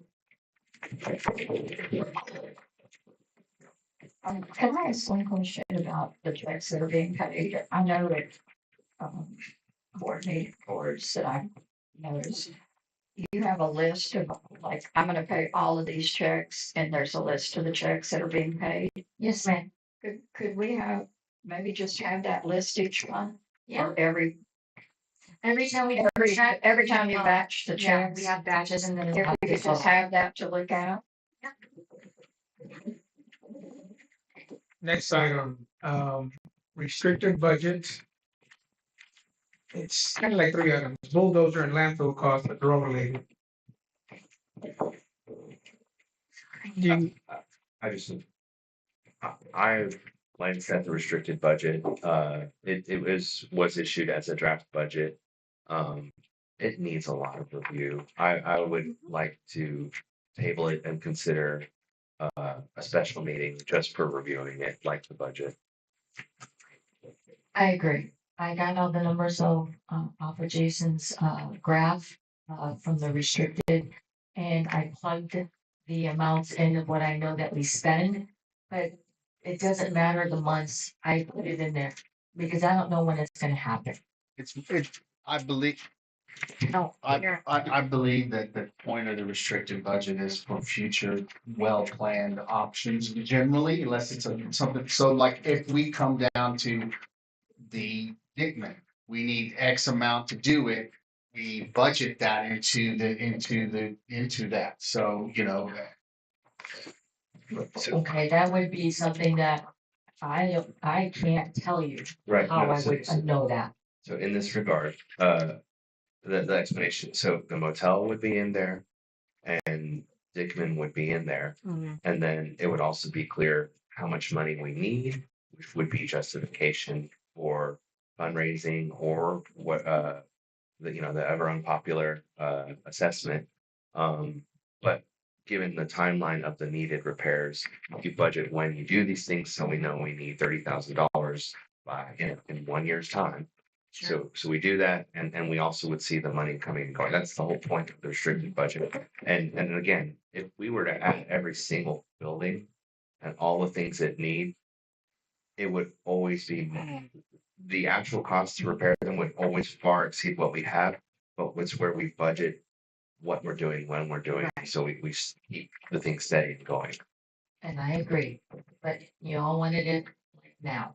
So I what I could. we what got a I- draft now, let we Right. revise and we work on Right. it more. He even suggested maybe we have a special meeting on the restricted budget specifically, and we could considerably consider in more detail the bulldozer or the special assessment in that, if we choose to have that special meeting, those agenda items could be detailed fully in the. No, I that agree. discussion. I agree 100%. My biggest concern right now is just the bulldozer. That's it. Hold on, Ms. Wolf. Also, when we have when we have the reserve study, we will be a lot more on top of what needs to be done. And that's the main reason for the reserve study is to be able to plan. And also, I've written grants before, I've gotten grants. You need to have a plan. The reserve study does that when you turn in for your grant. They're going to want you to have that information, Right. or they're not going to give you a grant. Exactly. Mr. Rucker, you can talk specifically about the restricted budget, Yes, because I'm also gonna talk about the bulldozer landfill. Sure. Go ahead. in the business world, we call this capital planning. You have a 1 year, a 5 year, and a 10 year plan. Okay, so that's what you're trying to do. And again, without that assessment, it's gonna be hard for y'all to come to that, but that's what your goal is. Keep in mind, the reserve study is gonna cost a lot of money.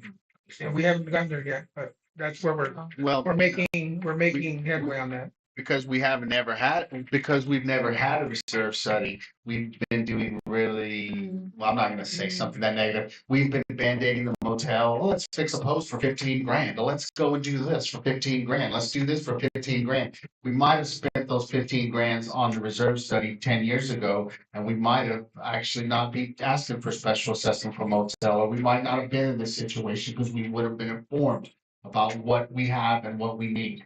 And then we could make a 1 5 year, 10 year plan like Joe just said. I got you, Jason, that's right. Ms. Cavender, landfill costs, can you expound on that, what our current situation is, because we don't have a bulldozer? Right now, we're spending about $4,200 a month, or more in the landfill.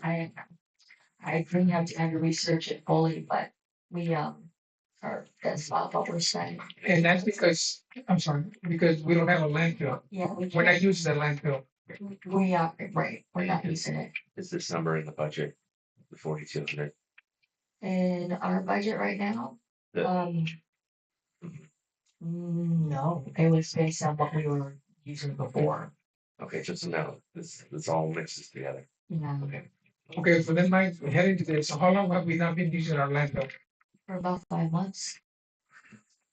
So some of it is in there because I based it on what I took out of QuickBooks.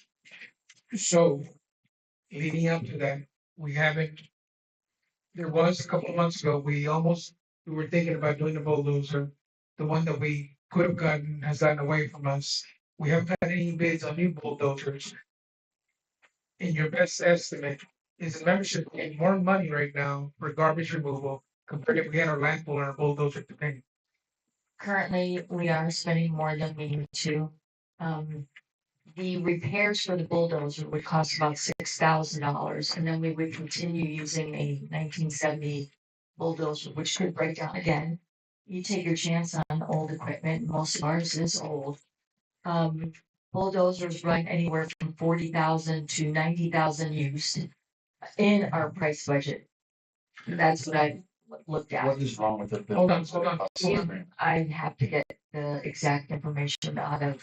So then, he knows. So then this leads for me in my thinking, I'm not as sharp as everybody here at the table. We have a bulldozer that is in need that might exceed easily $10,000. Or more, 20,000. There's a need for that. We might go to the membership for money for the motel, correct? We might go to the membership for improving Dickman Hall if we need money for that. And we still don't got a bulldozer. And we still pay more for landfill costs. Yes. So it's not if we were to get a special, I for one, and I know it's the next time, if we did a special assessment this month, it would definitely be for the motel. But going to membership this year and next year for 2 special assessments, not impossible, but a stretch. So we have the immediate, it's not dire, but there is an immediate need for that bulldozer. Because it's costing the membership more money to haul out the trash. Yes. I want to be clear for the membership. It is costing us more money right now because we don't have a bulldozer to compress the trash to landfill. Yeah, so I would like to see, you know, what's wrong with the bulldozer, how much it costs to repair, how much to do this, how much will we save per month? When will the return on investment of the bulldozer break even? Okay, 18 months from now, we're good if we spend $30,000 on the bulldozer. We could have already bought that $30,000 with what we spent. We could have already But we approved it also if we could have had asked these documentation of questions. all these costs. Hold on. We could have- Well, but to be respectful, I've told everybody that bulldozer can go for quite some time, and you could have asked. Well, in previous meetings, Director Wiley stated that he'd done the math on the containers and how many we're using, and probably wasn't worth buying the bulldozer. So another director who has knowledge of heavy equipment and these type of items stated he absolutely should say that. It wasn't related. He did. And I have one question too. Does the county have a bulldozer? Do they rent? Can we get a MOU with maybe the county or somebody to pay, to use their bulldozer? I know we're not a taxing entity, so we can't do a certain time, but, I was told that they do. I don't know if it's true or not, but have we even looked into seeing what the county or the city of Brackett, if they have a bulldozer, is there something we could negotiate with them to use our landfill if we could use their bulldozer? We tried to So go, much a week or whatever. we almost had a meeting with the city, but that was kiboshed. For whatever reason, so we have to reignite that with the city, possibly with the county. The issue of also renting a bulldozer, is that feasible? We have no idea.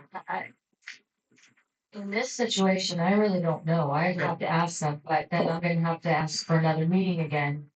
And I don't know if we need to do it in open membership or not, so I have to let them know. So about that, that's what I've been waiting to talk about. So in an emergent and operational scenario where we have our expenses lined up, we know what they are.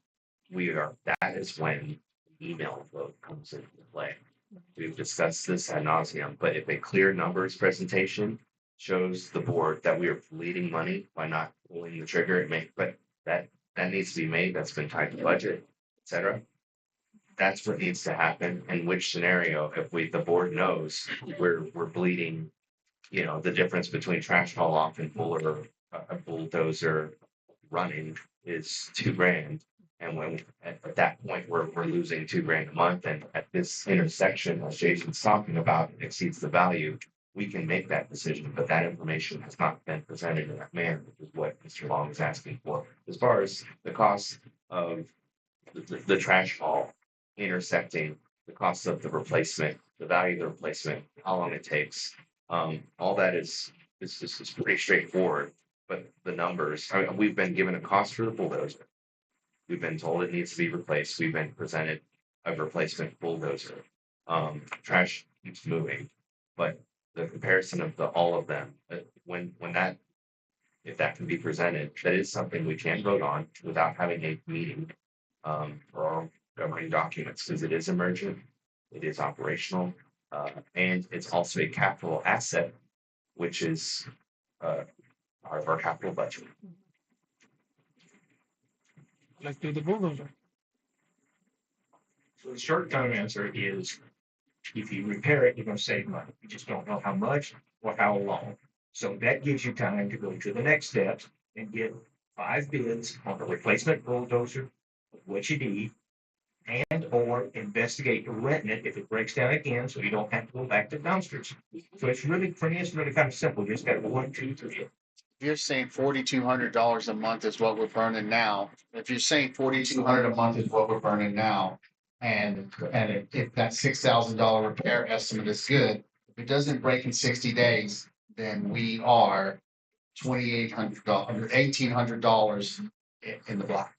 So that would be a justification of that. Is the salaries of what it's costing, I mean, is everything into that $4,200? For, it's just the roll-offs? Is it just the cost of the roll-offs? It's just cost of the roll-offs. So there's no other costs that are rolled up into the roll-offs? Other than we're dumping it all in there and not in the landfill. The question is, are maintenance people taking stuff to the roll off? How much time is that taking them? I mean, that's what it sounds like the question. Yes. It's all going to the roll off. So is the labor cost the same as dumping in the roll off and smashing it down with the bulldozer? That's the, how many man hours does it take from our staff to do either of those, and are they equal? That's a good Yeah, question. I just think we base things on not having all the costs that are involved. We'll have a cost to this and a cost to that, but I just like to see all of our Well, that- costs versus. Oh, we can do that, but Return on investment. the cost alone of the roll-offs is $4,000 a month. That in itself is quite expensive. But I can ask how much labor they're doing to do that as opposed to the landfill and, you know, the amount of labor it costs for them to bury it and put it down and haul it off and, That's just part of the equation for right. what we're losing, what we're spending. And I agree with Ms. Wolf. We shouldn't be spending money without knowing how much it's gonna cost us. Sure. That applies to everything. And also, if it's okay with you, I mean, I can go down over to the county and ask them if that is true, that they do have bulldozer. And if we're interested in, or the city, if we're interested in kind of making a little deal with them.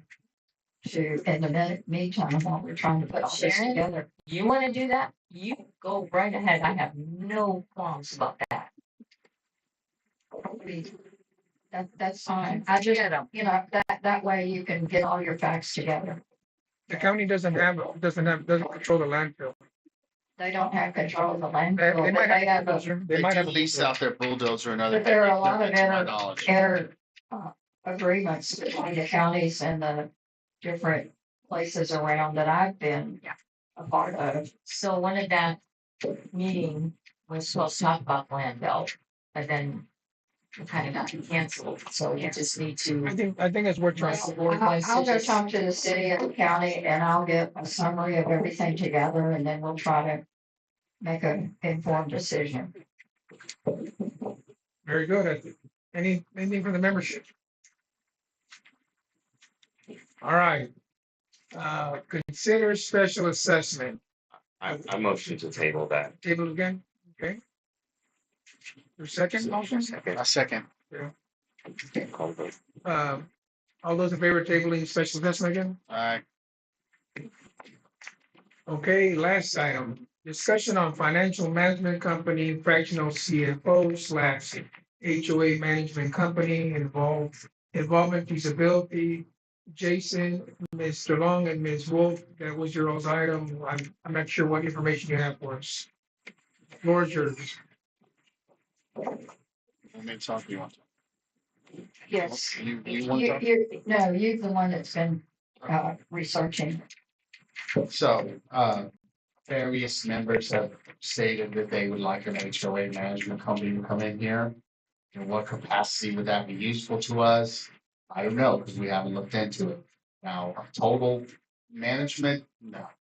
A la carte services for certain things that we can handle better, just like we outsourced our bookkeeping to someone, outsourced our landscaping to someone. It's possible that we could get some fractional resources from some sort of management company. Maybe it could be a part-time CFO person that oversees our bookkeeping. Maybe that's a solution. You know, this was added here as discussion only. It's not like we're gonna make a decision. It's just bringing up the topic, what we do to, in the future. I mean, look what happened last time. We lost a GM and then we had all sorts of chaos for a long time until we found Ms. Cameron. So this was just a discussion item to see what everyone thought on this. My experience with this particular, when you mentioned it, it brought back a faded memory of about 6 years ago. Members, Mr. Herman might remember this. He was one of the old timers. We had a company come here and present to us their idea of managing Fort Clark Springs. Now, what I'm about to say is an exaggeration. But my take from that meeting, and Mr. Herman can either confirm or deny it, or you may not remember. for every $100 collected, they were gonna take 25. And however, Fort Clark functioned with the $75, that was our problem. They would manage it, they would collect, they would do all the stuff, but they were gonna take the first 25% off the top. So, ladies and gentlemen, I think it's a wonderful idea. I think it has a lot of potential, so I think further discussion is needed. But let's hope for the best for whatever this goes. If we invite someone down here, Jason, you can invite someone down here to come down here and talk to us about it if you want, which I think would be a great idea, maybe a town hall type situation. Be part of the meeting, it doesn't make any difference to me. But be advised, it's not going to, we raised the fees $4 this year. I have no idea how much they're gonna charge after that. Directors, any directors?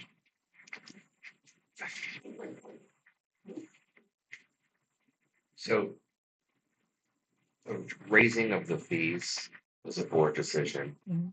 not an HOA management decision. They can make recommendations to the board, but the board ultimately makes the decision. So any, as our GM does, the GM presents things to the board that need approval, the board approves them. So there's no version of this where we have some company come in and raise the assessments on the membership. I just want to be clear on that. Whatever role, fractional CFO, whatever anything that's listed, no matter what happens, the board is the one who makes those decisions, no matter how anyone else is involved, just to be clear. Mr. Ulrich? Having participated in many management contracts in various different scenarios, you will never come out ahead. They cannot change your expenses. Those are breakdowns, they're operational things, they cannot change. And all they're going to do is manage it for you. Maybe more efficiently, maybe not, and charge you a percentage of that, usually between 6 and 15%, depending on how you bid it out. So you are never going to come out ahead by having a management contract. Thank you.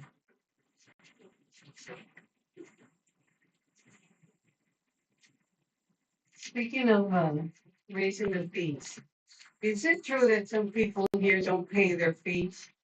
It's true that many people are delinquent. Many people are delinquent. Many.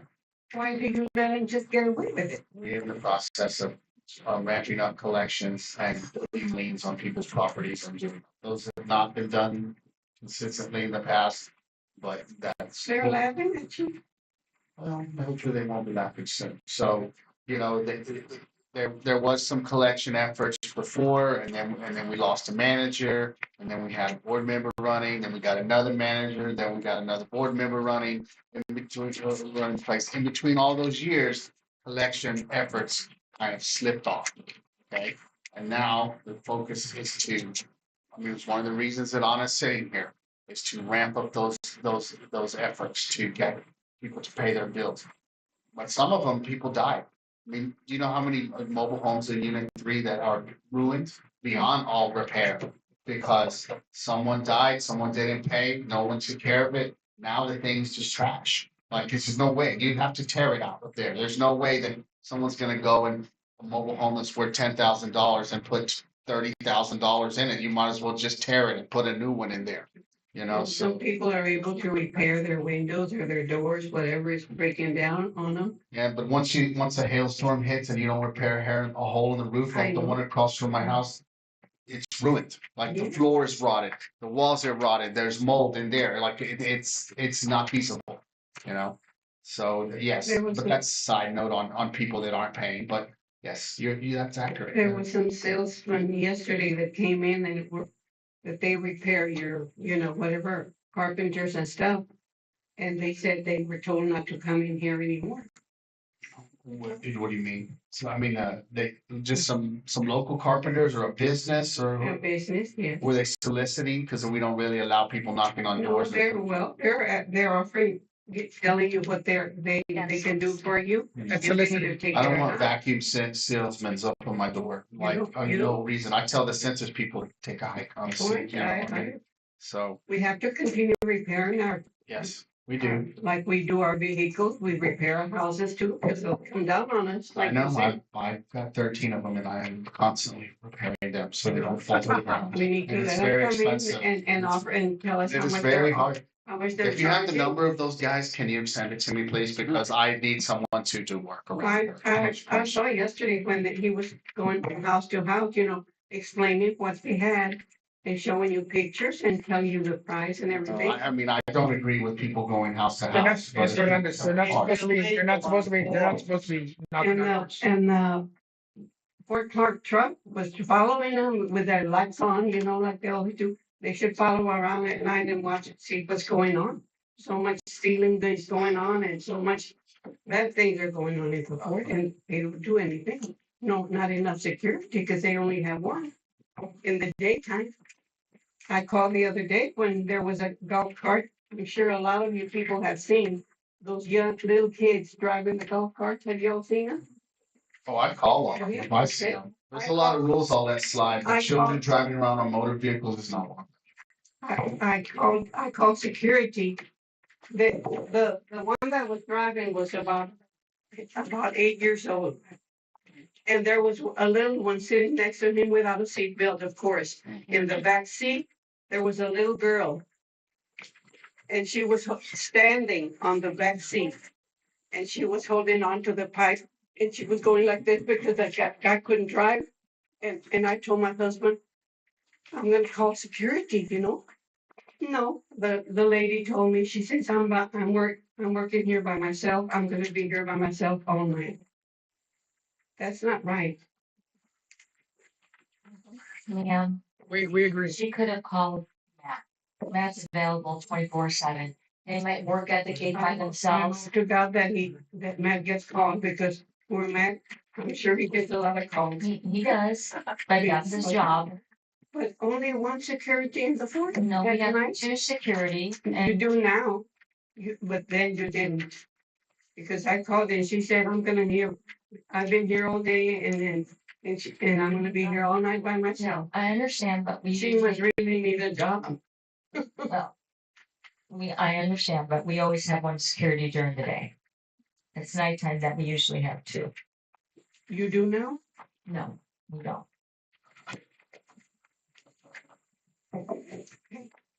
It's the issue of saving money. You're gonna get sued one of these days. First of all, security only has the job of observing and reporting. That doesn't mean anything. The second thing is that the rules and regulations should be rewritten with consequences. There are no consequences on the rules and regulations.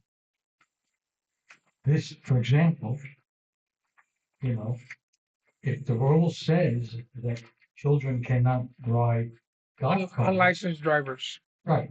Therefore, security should have the right to stop them, take the key away from them, and impound that vehicle. And if you want it back, you're gonna pay. I don't know what you can have to call it. I don't think you can call it a fine, Impound fee. impound fee, whatever you want to do. But the rules and regulations don't have any of that. And security can only observe and report. Now, I've got dogs running around my neighborhood. By the time I report it to security and they come out and check it, the dog's gone. Now what? I agree, Mr. Herman. The issue, it is a bigger issue, but it also is a parental issue. I agree. And it's an owner issue regarding the dogs.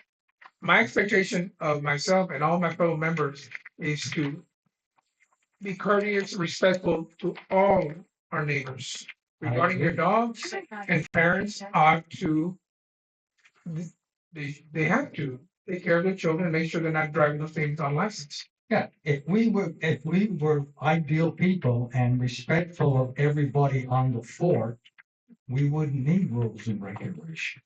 All we would need is the 10 Commandments. There you go. Then can you find them? Spare the rod and spoil the child. You know, that's what we need. All right. And years ago, before we had these so-called drastic member changes and way back, and you were probably still, there was a committee, ad hoc committee set up to do three things. One was to rewrite the rules and regulations with consequences. To rewrite the rules for renters on the people they rent to, what are they allowed to use on the fort, if anything. And the RV park was the rule were rewritten. And they were in the process of being voted on by the board. And that's when they had the big hoopla about the change.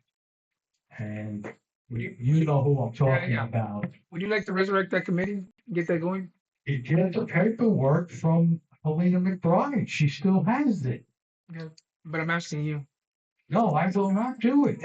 He's retired from all this nonsense. You better believe it. What do you want this for the soap opera? Well, That's the board turns. Maybe if the board decides they can call for another committee, but No, but I mean, it was the point of going forward. It's just like the CCNRs. The CCNRs were written in 1972. What does that apply to this year? They don't. And the CCNR should be rewritten by a building inspector. To a degree. I'm not saying you, Aaron, get on that. No, I'm not saying you personally. My point being is that they should be written by somebody who's certified to certify the work. Let me tell you from experience, they never are.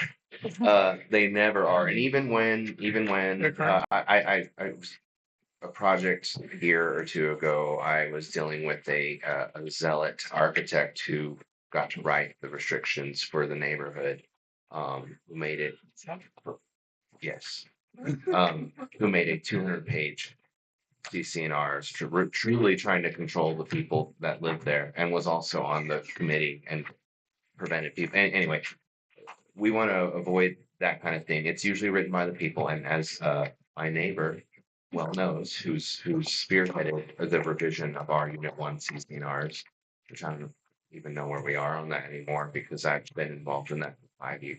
But has it been approved by the board? It doesn't have to be. It's the neighborhood. You have, They're 2/3. if you don't get everybody to vote on it, you can't get them. And so that's why It's a process. Yeah, but my point being is also if nobody requests a change in the CCNRs, whatever unit you want to talk about.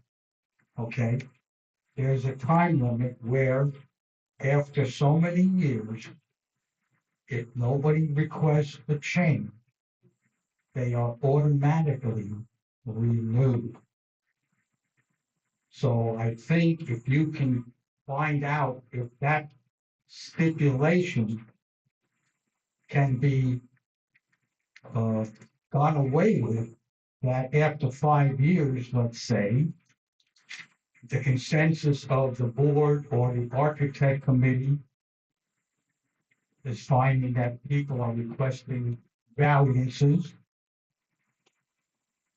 then you just change the CCNR before you renew. okay. So in this regard, yes, there are what I've seen many times is there are CCNRs and you see a date where they say renewed for the next 12 years. It's 5 years and 10 years, I think, on the. Well, I'm making. No, I know, I'm just saying. So that is something I've seen over and over and over. It's just a page like we've approved these to be renewed for this amount of time. So yes, I've seen that. Reinforces your point. There is a process. We should certainly explore Unit 1. Wink, wink. Yeah. So We're looking at it. yeah. But thank you. This is But it says, I think, that the membership has to agree on changing their unit CCNR. But doesn't the fort have any say in that? no, the board has no say over the CCNRs. well, then maybe you should change the rules. Well, I don't want to get involved in people's private neighborhood. We have our own rules and I don't want to, I mean, again, I've been in it for a while. I don't think people be for it, but what I do regarding what you're saying though, with an upcoming election, I think we could then notify the membership in the ballots, so as not to double, postage, et cetera, about CCNR updates or request the membership to vote on it. I think that's worth exploring. Yeah, I think it would be up to the board. I think it would be up to maintenance. I think it would be up to security. And I think it would be up to the architect committee to all be involved because CCNRs affect, everybody in different ways. Same with the rules and regulations. Management should look up what we have, go over them, then get people involved who have to enforce them, which would be security. And of course, security cannot, because they can observe and report. But if you put a stipulation on that says, if you are in violation of a rule or a regulation or a CCNR or whatever you want to call it, you are susceptible to having an assessment or lien or whatever term you're allowed to use, because I have been told you can't say a fine. Thank you, Mr. Herman. Mr. Honestly, appreciate it. Okay, thank you. That is correct on fines. Is that not just one of?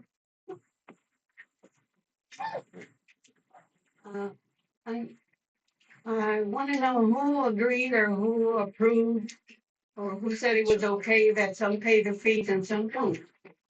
No one said it was okay.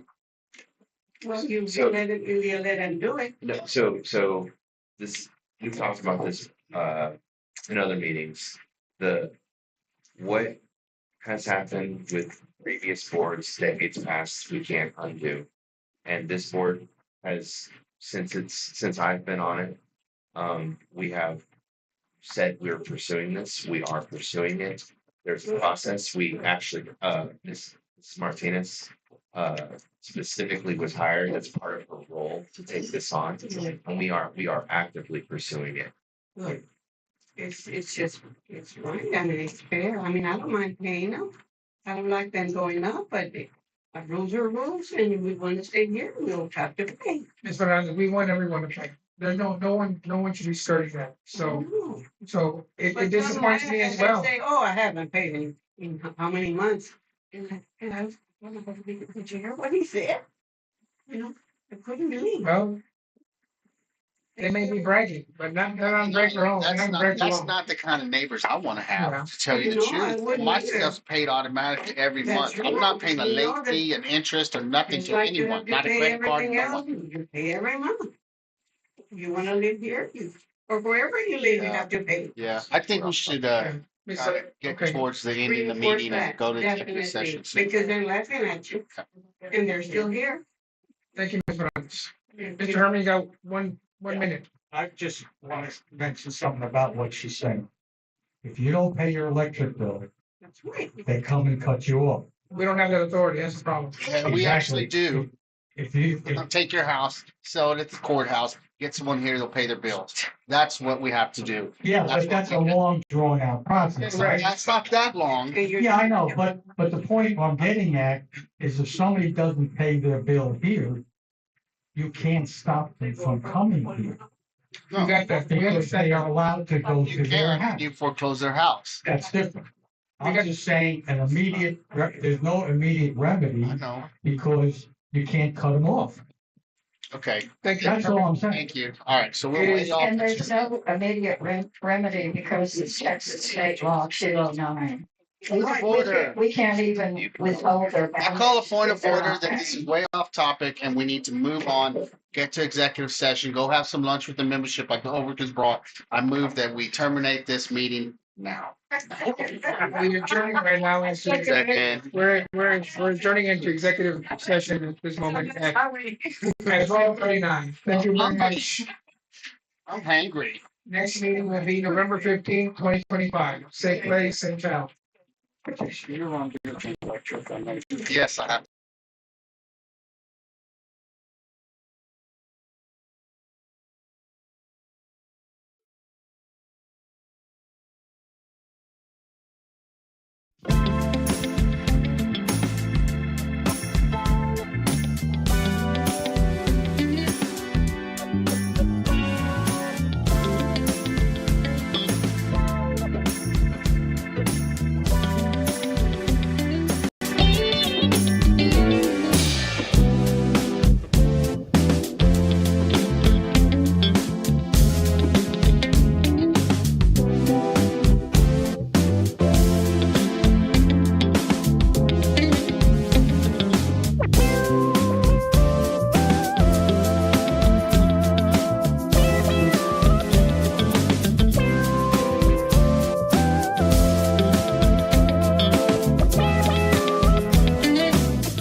Go ahead.